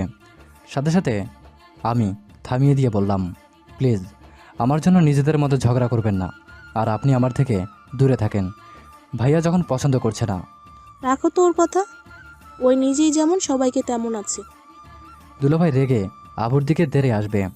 আমি সাথে সাথে মাঝখানে দাঁড়িয়ে বললাম, কি ভাইয়া, স্ত্রী গায়ে হাত তুলে নিজেকে পুরুষ ভাবছেন? স্ত্রী ভুল করলে বোঝাতে হয়, মারলে সমাধান হয় না। দুলাভাই রেগে বলে, সব কিছু তোর জন্য হয়েছে। আব্বু, যত তাড়াতাড়ি পারো তোমার এই বন্ধুর ভাগ্নেদের এই বাড়ি ছাড়া করো। আমার ওদের দেখলেই মেজাজ গরম হয়ে যায়। আর রাতিয়া, তুই যে এত নোংরা মহিলা আগে বুঝতে পারিনি। তোকে তো কত ভালো সহজ সরল মেয়ে ভাবছিলাম, আসলে তুই একটা নোংরা মহিলা। আমি কিছু বলতে যাব, আতিয়া সহ্য করতে না পেরে দুলাভাইয়ের গালে ঠাস ঠাস করে থাপ্পড় মেরে দিল। সবাই হতভম্ব হয়ে গেল। আতিয়া কিছু বলতে যাবে, সাথে সাথে আমি ইশারা করলাম। আপু কান্না করতে করতে দৌড়ে চলে গেল। দুলাভাই রেগে বলে, তোর এত বড় সাহস, আমার গায়ে হাত তুলিস? আমি যদি তোকে বাপের বাড়িতে না পাঠাই, আমার নাম রাতুল না। কথাগুলো বলে চলে গেল। আমার নিজেরই ওপর রাগ হতে লাগলো। রফিক তালুকদার বলল, সরি বাবা, আমার ছেলের ব্যবহারের জন্য। ওই বৌমাকে একটু বেশি ভালোবাসে। ও বৌমার পাশে কাউকে সহ্য করতে পারে না। সিসি আঙ্কেল, এভাবে বলবেন না, সমস্যা নেই। ভাইয়া আমাদের পছন্দ করছে না, আমরা খুব তাড়াতাড়ি এখান থেকে চলে যাব। বাবা, এমনভাবে চলে গেলে নিজের কাছে অনেক খারাপ লাগবে। আরে না আঙ্কেল, নিজেকে দোষারোপ করবেন না। আমাদের মোটামুটি ঘোরা শেষ, আর কয়েকটা জায়গা আছে, ফটো তুলেই চলে যাব। আমি আর কাউকে কোনো কথা বলতে না দিয়ে রাকিবকে নিয়ে রুমে চলে আসলাম। রুমে এসে দরজা লাগিয়ে দিয়ে খাটে বসে পড়লাম। না, এখানে আর থাকা যাবে না। আমার জন্য আপুর সংসার ভাঙবে, এটা ভাই হিসেবে মেনে নিতে পারবো না। আচ্ছা আয়ান, তোর আব্বু তোকে এমন ঘৃণা করে কেন? তুই কি এমন করেছিলি যার কারণে তোর ফ্যামিলি থেকে তোকে মুছে ফেলেছে? আমার দাদি আমার জন্য মৃত হয়েছিল। মানে? একদিন বাসার সবাই আমাকে আর দাদিকে রেখে চলে যায় বিয়ে বাড়িতে। আমি বিয়ে বাড়িতে যেতে পছন্দ করতাম না, তাই আমি দাদির সাথে বাড়িতে থেকে যাই। আমি আমার রুমে শুয়ে থেকে হেডফোন দিয়ে গান শুনছিলাম। ওইদিকে দাদি প্রেশার বেড়ে যায়। আমার পানি পিপাসা পেলে রুম থেকে বের হই। দাদি যে রুমে থাকে সেই রুমে শব্দ পেলাম। আমি দৌড়ে রুমে গিয়ে দেখি দাদি বিছানা থেকে পড়ে গেছে। দাদি কেমন যেন ছটফট করছিল। আমি দাদির বিছানার পাশেই মেডিসিন দেখে খাইয়ে দেই, কারণ আমি দেখতাম দাদি মেডিসিন খেলেই সুস্থ হয়ে যেত। আমি বুঝতে পারিনি ওইটা অন্য মেডিসিন ছিল। উল্টাপাল্টা মেডিসিন খাওয়ার কারণেই দাদির মৃত্যু হয়, যেটাতে আমি অনেক ভয় পেয়ে গেছিলাম। আমি চিৎকার করে দাদিকে ডেকেছিলাম। দাদি কোনো সাড়া শব্দ না করলে ভয়ে আমি আব্বুকে কল দিয়ে সব বলি। সবাই ছুটে আসে। বাড়িতে এসে দেখে দাদি মারা গেছে। সেখানে আব্বু আমাকে খুনি হিসাবে জানে। দাদিকে আমি খুন করেছি এইটা বলে আমাকে অনেক মারে। সেই থেকে আমি আব্বুর কাছে অপছন্দের মানুষ হয়ে যাই। কথাগুলো বলতেই চোখ বেয়ে পানি পড়তে লাগলো। রাকিব আমাকে দেখে বলে, এখানে তোর কি দোষ? তুই ছোট মানুষ, যেটা ভালো মনে করছোস তাই করছোস, এজন্য তোকে একদম মুছে ফেলবে? না, এটার জন্য না, আমি একজনকে খুন করেছিলাম। কি? হ্যাঁ, আপুকে রেপ করতে নিয়েছিল আপুর বেস্ট ফ্রেন্ড। আমি আপুকে বাঁচাতেই আপুর বেস্ট ফ্রেন্ডকে ব্যাট দিয়ে বাড়ি মারতে মারতে মেরে ফেলি। আমি আর আপু ছাড়া এইটা কেউ জানে না আমি আপুর বেস্ট ফ্রেন্ডকে কেন মেরেছিলাম। আব্বুসহ সবাই জানে ওনার সাথে আমার বনেনি, তাই আমি রেগে মেরে ফেলেছি। সেখান থেকে আমাকে জেলে দেয়। সেই যে আমাকে ত্যায্য উপদ্র করে, আমি জেল থেকে ছাড়া পেয়ে বাড়িতে এসে জানতে পারি এখানে কেউ থাকে না। আমি একজনের ঠিকানা নিয়ে গেলাম, জানতে পারি আমার কোনো চিহ্ন তাদের লাইফে নেই। আমাকে দেখে আপু কাছে আসলে কেউ আর আসেনি। আমার আম্মু আমাকে বলে দিয়েছিল তার আয়ান নামে কোনো সন্তান নেই, তার একটা ছেলে আর একটা মেয়ে। আমার চোখ দিয়ে পানি পড়তে থাকলো। রাকিব আমাকে জড়িয়ে ধরে বলল, কষ্ট পাস না। আচ্ছা আপু কি বলতে পারতো না? কেন, তুই খুন করছোস? আপু অনেক ভয় পেয়ে গেছিল। আমার আব্বু ভালো মানুষ ছিল না, অনেক রাগী বদমেজাজি মানুষ ছিল। উনি কারো কথা শোনে না, উনি যাই ভালো মনে করেন তাই করে। আপু যদি সত্যিটা বলতো, দেখা যেত আপুকেই হয়তো খুন করে ফেলতো, আপুর সব দোষ হয়ে যেত। আজব মানুষ। দরজায় নখ হলে আমি তাড়াতাড়ি করে চোখ মুছে নিলাম। সাথে সাথে রাকিব দরজা খুলে দেখে রাফিয়া দরজার সামনে দাঁড়িয়ে আছে। আঙ্কেল কি করেন? মিষ্টি করে হেসে বললাম, কিছু না আম্মু, ভিতরে আসো। রাফিয়া আমার কাছে আসলে আমি রাফিয়াকে পাশে বসিয়ে দিয়ে ওর সাথে গল্প করতে লাগলাম। তিনজনে আড্ডা দিতে লাগলাম। সন্ধ্যার দিকে বাসার সবাই খেলা দেখার জন্য বের হয়ে গেল। মাঠে অনেক মানুষ গোল করে বসে আছে খেলা দেখার জন্য। অনেকে স্টেজে বসে আছে। স্টেজের দিকে চোখ গেলে দেখি তিয়া বিচারক হিসেবে বসে আছে। তিয়া আমার দিকে তাকাতেই চোখটা সরালাম। রাফিয়া আমাকে শুভকামনা জানালো। আমি রাফিয়ার দিকে বললাম, ধন্যবাদ আম্মু। আমি জার্সি পরে নেমে পড়লাম মাঠে। মাইশা আমাকে দেখে শীষ বাজাতেই দুলাভাই রাগীর লুক নিয়ে তাকাতেই মাইশা চুপচাপ বসে থাকলো। দুই দলের খেলা শুরু হতেই দেখলাম তিয়ার ভাই আমাদের দলে। আমাকে দেখে রেগে গেল, কিছু বলল না। খেলা শুরু হয়ে গেল। প্রথমে আমাদের দল খারাপ খেলতে লাগলো। তিয়ার ভাই দেখলাম অনেক রেগে এসে সবাইকে বকাঝকা করতে লাগলো। আমি ওর দিকে পাত্তা না দিয়ে সবাইকেই এক হতে বললাম, ওদের প্ল্যান অনুযায়ী খেলতে বললাম। তিয়ার ভাই আমার আইডিয়াটা প্রথমে মেনে না নিলেও পরে রাজি হয়ে গেল। সবাই প্ল্যান অনুযায়ী খেলতে লাগলাম।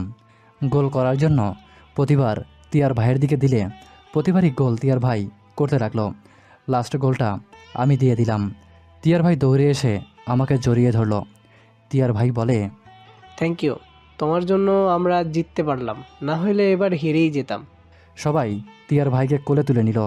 তিয়ার ভাই আমার দিকে তাকিয়ে থাকলো। আমি ওখান থেকে বের হয়ে জার্সি খুলে ফেললাম, শার্ট পরে চলে যেতে লাগলাম। তিয়ার ভাই পিছন থেকে আমাকে এসে জড়িয়ে ধরে বলে, সরি আর ধন্যবাদ। আরে সরি বলতে হবে না, তোমার রাগ উঠেছে, আমারও হয়েছে, এতে সরি বলার কোনো দরকার নেই। শুধু একটা কথাই বলতে চাই, মেয়েদের সম্মান করতে শেখো, তাহলে মেয়েদের ভালোবাসাও পাবে, সবার থেকে সম্মানও পাবে। সম্মান নিয়ে বেঁচে থাকার মতো গর্ব আর কিছুই হয় না। এভাবে অসম্মান হয়ে যদি বেঁচে থাকো, তোমার ভবিষ্যৎ বাচ্চারা সেম তোমার মতোই কাজ করবে, পুরো প্রজন্ম তোমাদের খারাপ বলে যাবে। তাই নিজেকে পরিবর্তন করতে শেখো। আমি কথাগুলো বলে কাঁধে হাত দিয়ে চলে গেলাম। রাফিয়া দৌড়ে এসে আমাকে জড়িয়ে ধরলো। আমি কোলে তুলে নিলাম। মাইশা আমাকে বলল, এটা কেন করলেন? প্রতিটাই গোল তো আপনার দেওয়ার কথা ছিল, সব ওই বদমাইশকেই কেন দিতে দিলেন? বুঝবে না, মাঝে মাঝে অন্যের জিত দেখতেও ভালো লাগে। ওইদিকে তাকাও, ওরা কতটা খুশি ওদের গ্রামের ছেলে ম্যাচটা জিতিয়েছে।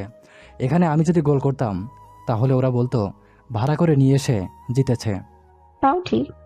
আমি হেসে ওইখান থেকে রাফিয়াকে নামিয়ে দিয়ে বললাম, আম্মু, রাসেল আঙ্কেলকে দেখেছ? উনি তো এখানে ছিল। আচ্ছা, আপনারা বাসায় যান, দেখি ও কোথায় আছে। আমি ওখান থেকে বের হয়ে গেলাম। আমি ওখান থেকে যেতেই হঠাৎ আমার কানে কিছু কথা আসলো। আমি চমকে গেলাম। আমি ওখান থেকে চলে গেলাম। রাকিবকে কল দিতেই কিছুক্ষণের ভিতরেই রাকিব চলে আসলো। দুজনে হেঁটে চলে যেতে লাগলাম বাসার দিকে, সবার সাথেই যেতে লাগলাম। বাসায় গেলে সবাই আমার প্রশংসা করতে লাগলো, শুধু দুলাভাই বাদে। সে রেগে রুমে চলে গেল। আমি রাকিবের সাথে রুমে চলে আসলাম, গোসল করে নিলাম। গোসল থেকে বের হয়ে রাকিব বলে, আজ রাতে আর একটা খুন হতে যাচ্ছে। আর একটা জিনিস খোঁজ নিয়ে দেখলাম, যতগুলো লাশ আছে সবার সম্পর্কে খোঁজ নিয়ে যা জানতে পারলাম, কি জেনেছিস? সব ছিল চৌধুরী সাহেবের লোক।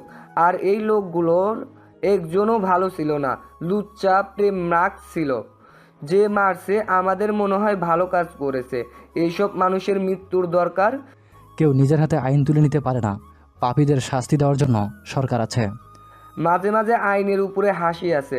গুপ্তচর থেকে শুনলাম ওদের নামে অনেকবার মামলা করা হয়েছে, পরের দিন আবার সব ঝামেলা তুলে নিতে হয়েছে। পুলিশ ওসি সব নষ্টের মূল। ওয়েট কর, ওসির ব্যবস্থা করতে হবে, ওর চাকরি খেয়ে দেব। কিভাবে? আমি রাকিবকে প্ল্যানটা বললাম। রাকিব আমার প্ল্যান শুনে বলল, গুড, একটা ভালো আইডিয়া হবে। ওয়েট, এখন আমাদের দরকার একটা মেয়ে, বাট কার নামে দর্শনের মামলা করা যায়? আজ রাতে একজনকে খুন করা হবে। ওর নাম কি যেন বলল, মনে পড়ছে না। ওয়েট, আমি মনে করতে লাগলাম। মনে পড়ে গেল। বললাম, জাফর নামে চালিয়ে দিবি। ওই নিশ্চয়ই চৌধুরীর লোক হবে। আমাদের মেয়ে গুপ্তচরকে পাঠালে কেমন হয়? ওকে দিয়ে হবে, কাজ করে ফেল। আজকে রাতের ভিতরেই কাজ করতে হবে। ওকে। রাকিব আমার কথা মতো ওয়াশরুমে গিয়ে ফোনে কথা বলতে লাগলো, আর এদিকে আমি বসে থেকে দরজার দিকে নজর রাখতে লাগলাম। অনেকক্ষণ পর রাকিব বের হয়ে আসলো। রাকিব হেসে বলল, কাজ হয়ে গেছে। ভালো, এখন যা, বউকে সময় দে। থ্যাংক ইউ ভাই, মনে ছিল না ওর কথা। রাকিব চলে গেল। রাতের খাবার খেয়ে রাত 12টার দিকে বাসা থেকে বের হয়ে গেলাম। বাড়ির পিছনে 4 জন অপেক্ষা করতে লাগলাম। মশার কামড়ে অফিসার লাফাতে গেলে আমি ইশারা করলাম চুপ থাকতে। অফিসার ফিসফিস করে বলে, স্যার ভূত চলে আসবে, স্যার আমি চলে যাই। ওকে যান। পুলিশ অফিসার চলে গেলে আমি গুপ্তচরকে ইশারা করলাম। গুপ্তচর অফিসারের পিছনে পিছনে চলে গেল। আমি রাকিব লুকিয়ে অপেক্ষা করতে লাগলাম। ভূতের 1টা বাজতে ভূতের খেলা শুরু হয়ে গেল। রাকিব ভয়ে বলল, সত্যি তো ভূত, দোস্ত এখান থেকে চল। ধ্যাত, ভূতকে আগে চেপে ধর। রাকিব ভয়ে কাঁপতে লাগলো। আমি ভূতের দিকে এগিয়ে যেতে লাগলাম। ভূত আমাকে দেখে দৌড়ে পালাতে লাগলো।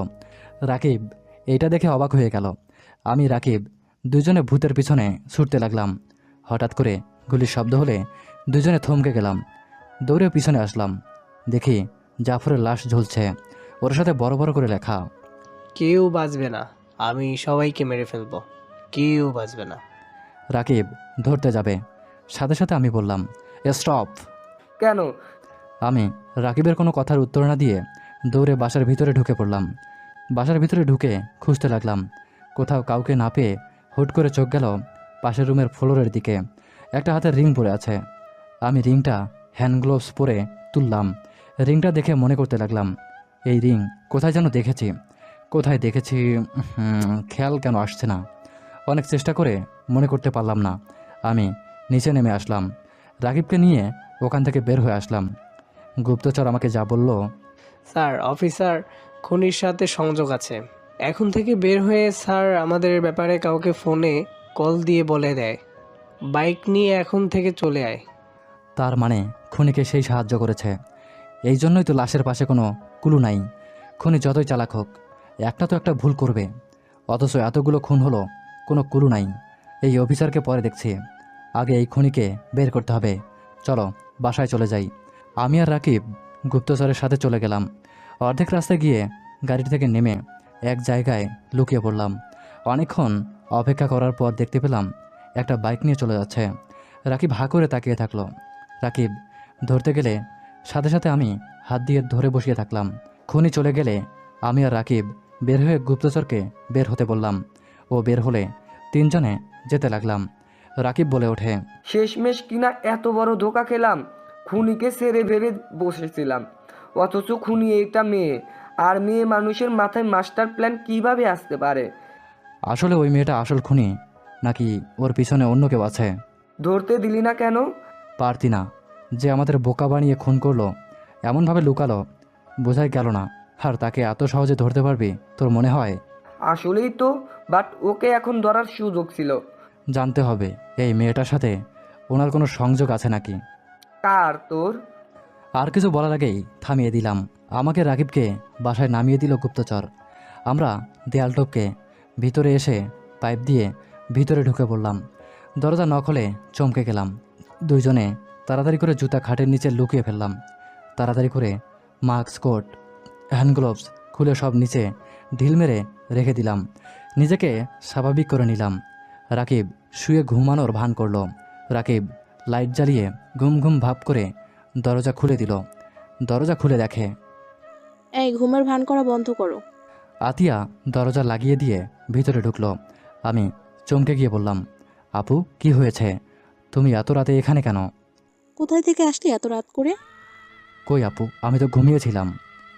একদম মিথ্যা বলবি না, আমি নিজে দেখেছি তোরা কেবল ভিতরে আসলি। আপু তোমাকে পরে বলবো, ঘুমাতে যাও আর ঘুমাতে দাও। আমি এখন জানতে চাই কই গেছিলি। আসলে আপু, দুজনের ঘুম পাচ্ছিল না, তাই বাইরে হাঁটাহাঁটি করতে গেছিলাম। হালকা ঠান্ডা বাতাস অনেক ভালো লেগেছিল রাস্তায়। বাইকের শব্দ হলো। কত মানুষই তো যায়, আমি কিভাবে জানবো? যাহ, ঘুমা। আতিয়া কথাটা বলে রুম থেকে বের হয়ে গেল। আমি দরজা লাগিয়ে দিয়ে দীর্ঘ নিঃশ্বাস ফেললাম। রাকিব দীর্ঘ নিঃশ্বাস ফেলে বলে, তাড়াতাড়ি এইসব পরিষ্কার করতে হবে। দুজনে তাড়াতাড়ি পরিষ্কার হয়ে ঘুমিয়ে পড়লাম। সকালে ঘুম ভাঙল চিল্লাপাল্লার শব্দ শুনে। রাকিব আর আমি ভয়ে চমকে উঠলাম। আমি আর রাকিব তাড়াতাড়ি করে দৌড়ে নিচে আসলাম। নিচে এসে দেখি দুলাভাই আপুকে নোংরা ভাষায় গালিগালাজ করছে। আপুকে মারতে আসে। সাথে সাথে আমি হাত ধরে ফেললাম। আমাকে দেখে দুলাভাই বলে, এই যে আপনার মেয়ের বয়ফ্রেন্ড চলে এসছে। কথাটা শুনে আমার রাগে মাথায় রক্ত উঠে গেল। আমি সজোরে একটা ঘুষি মারতে যাব, সাথে সাথে রাকিব আমার হাত ধরে বলল। মাথা শান্ত কর। আমাকে দেখে আব্বু আম্মু থমকে গেল। আতিয়া চিৎকার করে কান্না করতে করতে বলল, প্লিজ, তোমার দোহাই লাগে, আর নোংরা কথা বলো না। যা জানো না প্লিজ তা নিয়ে কথা বলবে না। আতিয়ার কথা শুনে দুলাভাই বলে, আর একটা কথা বলবি না, তোর বয়ফ্রেন্ডকে দিয়ে তো আর একটা কথা বলতে যাব। সাথে সাথে আব্বু ঠাস ঠাস করে থাপ্পড় মেরে দিল দুলাভাইয়ের গালে। সবাই চমকে গেল। আব্বু রেগে বলে, ব্যাস রাতুল, অনেক কথা বলছো, আর একটাও কথা বললে তোমার জিহ্বা আমি কেটে ফেলে দিব। দুলাভাই আরও রেগে যায় আর বলে, আপনিও আমার গালে থাপ্পড় দিলেন, তার মানে আপনারা সব জানতেন। আতিয়া চিৎকার দিয়ে বলে, আপু আম্মু, তোমাকে অনেক ভালো লাগছে। এসব শুনতে আমার এইসব শোনার আগে মৃত্যু কেন হলো না? এখনও কি আমি চুপ করে থাকবো? আমি আর সহ্য করতে পারছি না। আম্মু আর সহ্য করতে না পেরে আমাকে এসে জড়িয়ে ধরে কান্না করতে করতে বলল, জামাই, আর একটা কথাও বলবে না তুমি। এটা আতিয়ার বয়ফ্রেন্ড না, এটা আতিয়ার আদরের ছোট ভাই, আমার আদরের সন্তান আয়ান সরকার, যাকে সবার কাছে লুকিয়ে রাখা হয়েছে। আমার মেয়ে কোনো পাপ কাজ করে নাই। আমার মেয়ে তার ছোট ভাইকে দেখে নিজেকে কন্ট্রোল করতে না পেরে এমন পাগলামি করেছে। নিজের ছোট ভাইকে আঘাত পেতে দেখে কোনো বোন নিশ্চয়ই সহ্য করতে পারবে না। আম্মুর কথা শুনে সবাই হতভম্ব হয়ে গেল। সবাই আমার দিকে তাকালো। দুলাভাই নিজেই যেন থ হয়ে বসে পড়ল। আতিয়া চিৎকার করে বলল, তোমার মতো সাইকো স্বামীর আমার কোনো দরকার নাই। তোমাকে আমি বারবার বলছি, ও আমার ছোট ভাইয়ের মতো।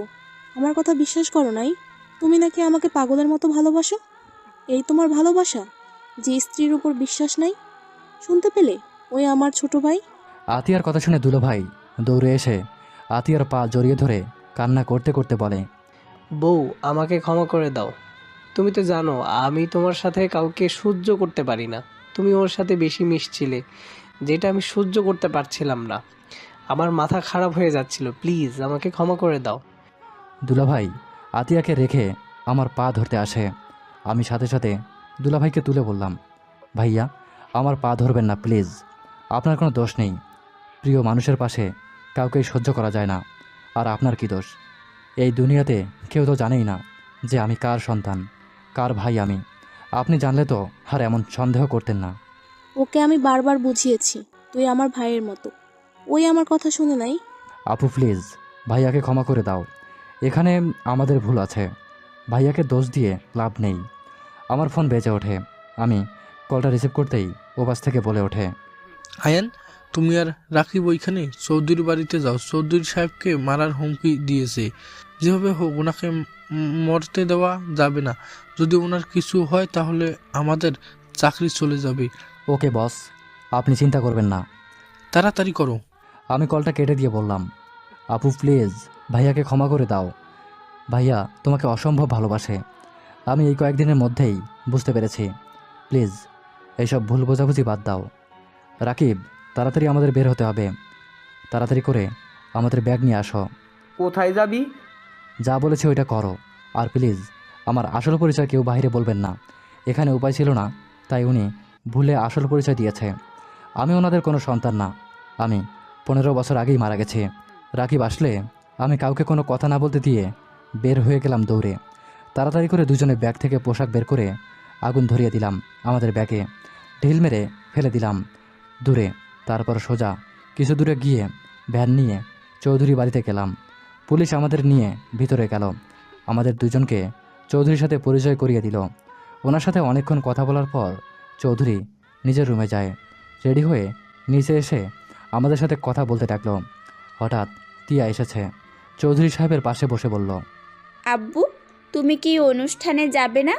আর আব্বু প্লিজ এইবার চাচুদের সাথে মিলেমিশে নিও, আবার ঝামেলা করো না। তিয়ার কথা শুনে চৌধুরী সাহেব বলে, যাবো, চলো।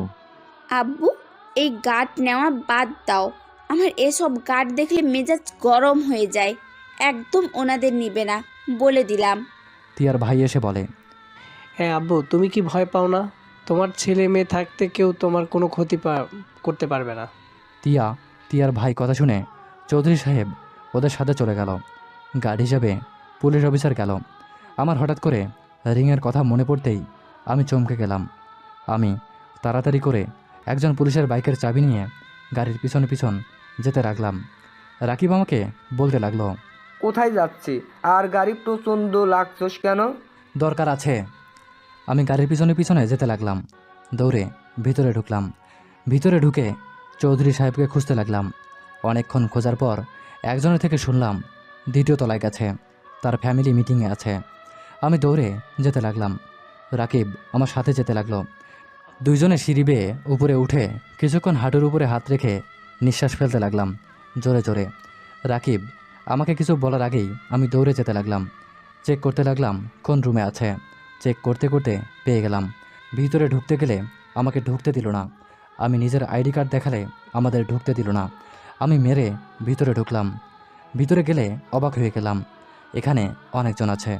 রফিক তালুকদার পুরো ফ্যামিলির সাথে আব্বু আম্মু আরও কিছু ফ্যামিলি।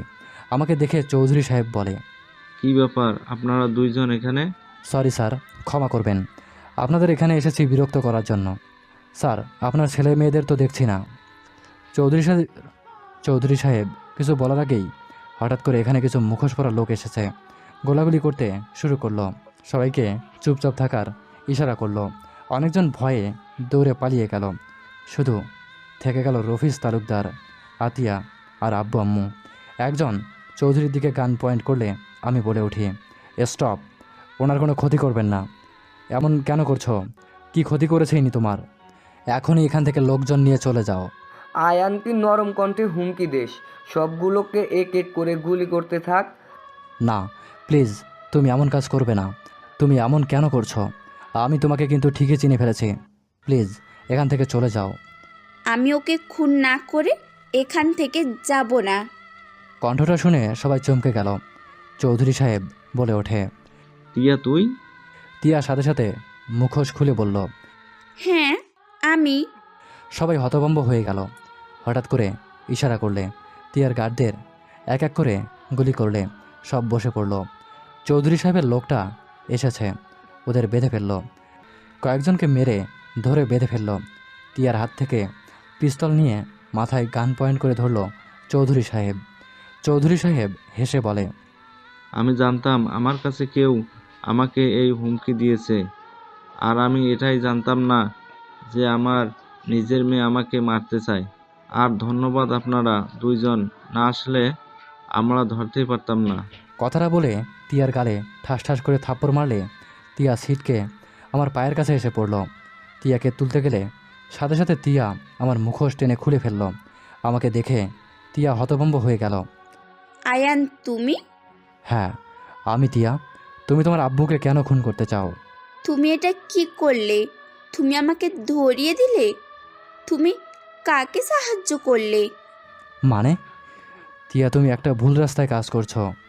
টিয়া আমার কলার ধরে কান্না করতে করতে বলল, তুমি আমাদের মেয়ের খুনিকে বাঁচিয়ে দিলে। আয়ান, ওই কুত্তার বাচ্চা আমাদের মেয়েকে খুন করেছে। আয়ান, আমি প্রেগনেন্ট ছিলাম। সেই দিন তোমাকে আমি সারপ্রাইজ দিতে চাইছিলাম আয়ান।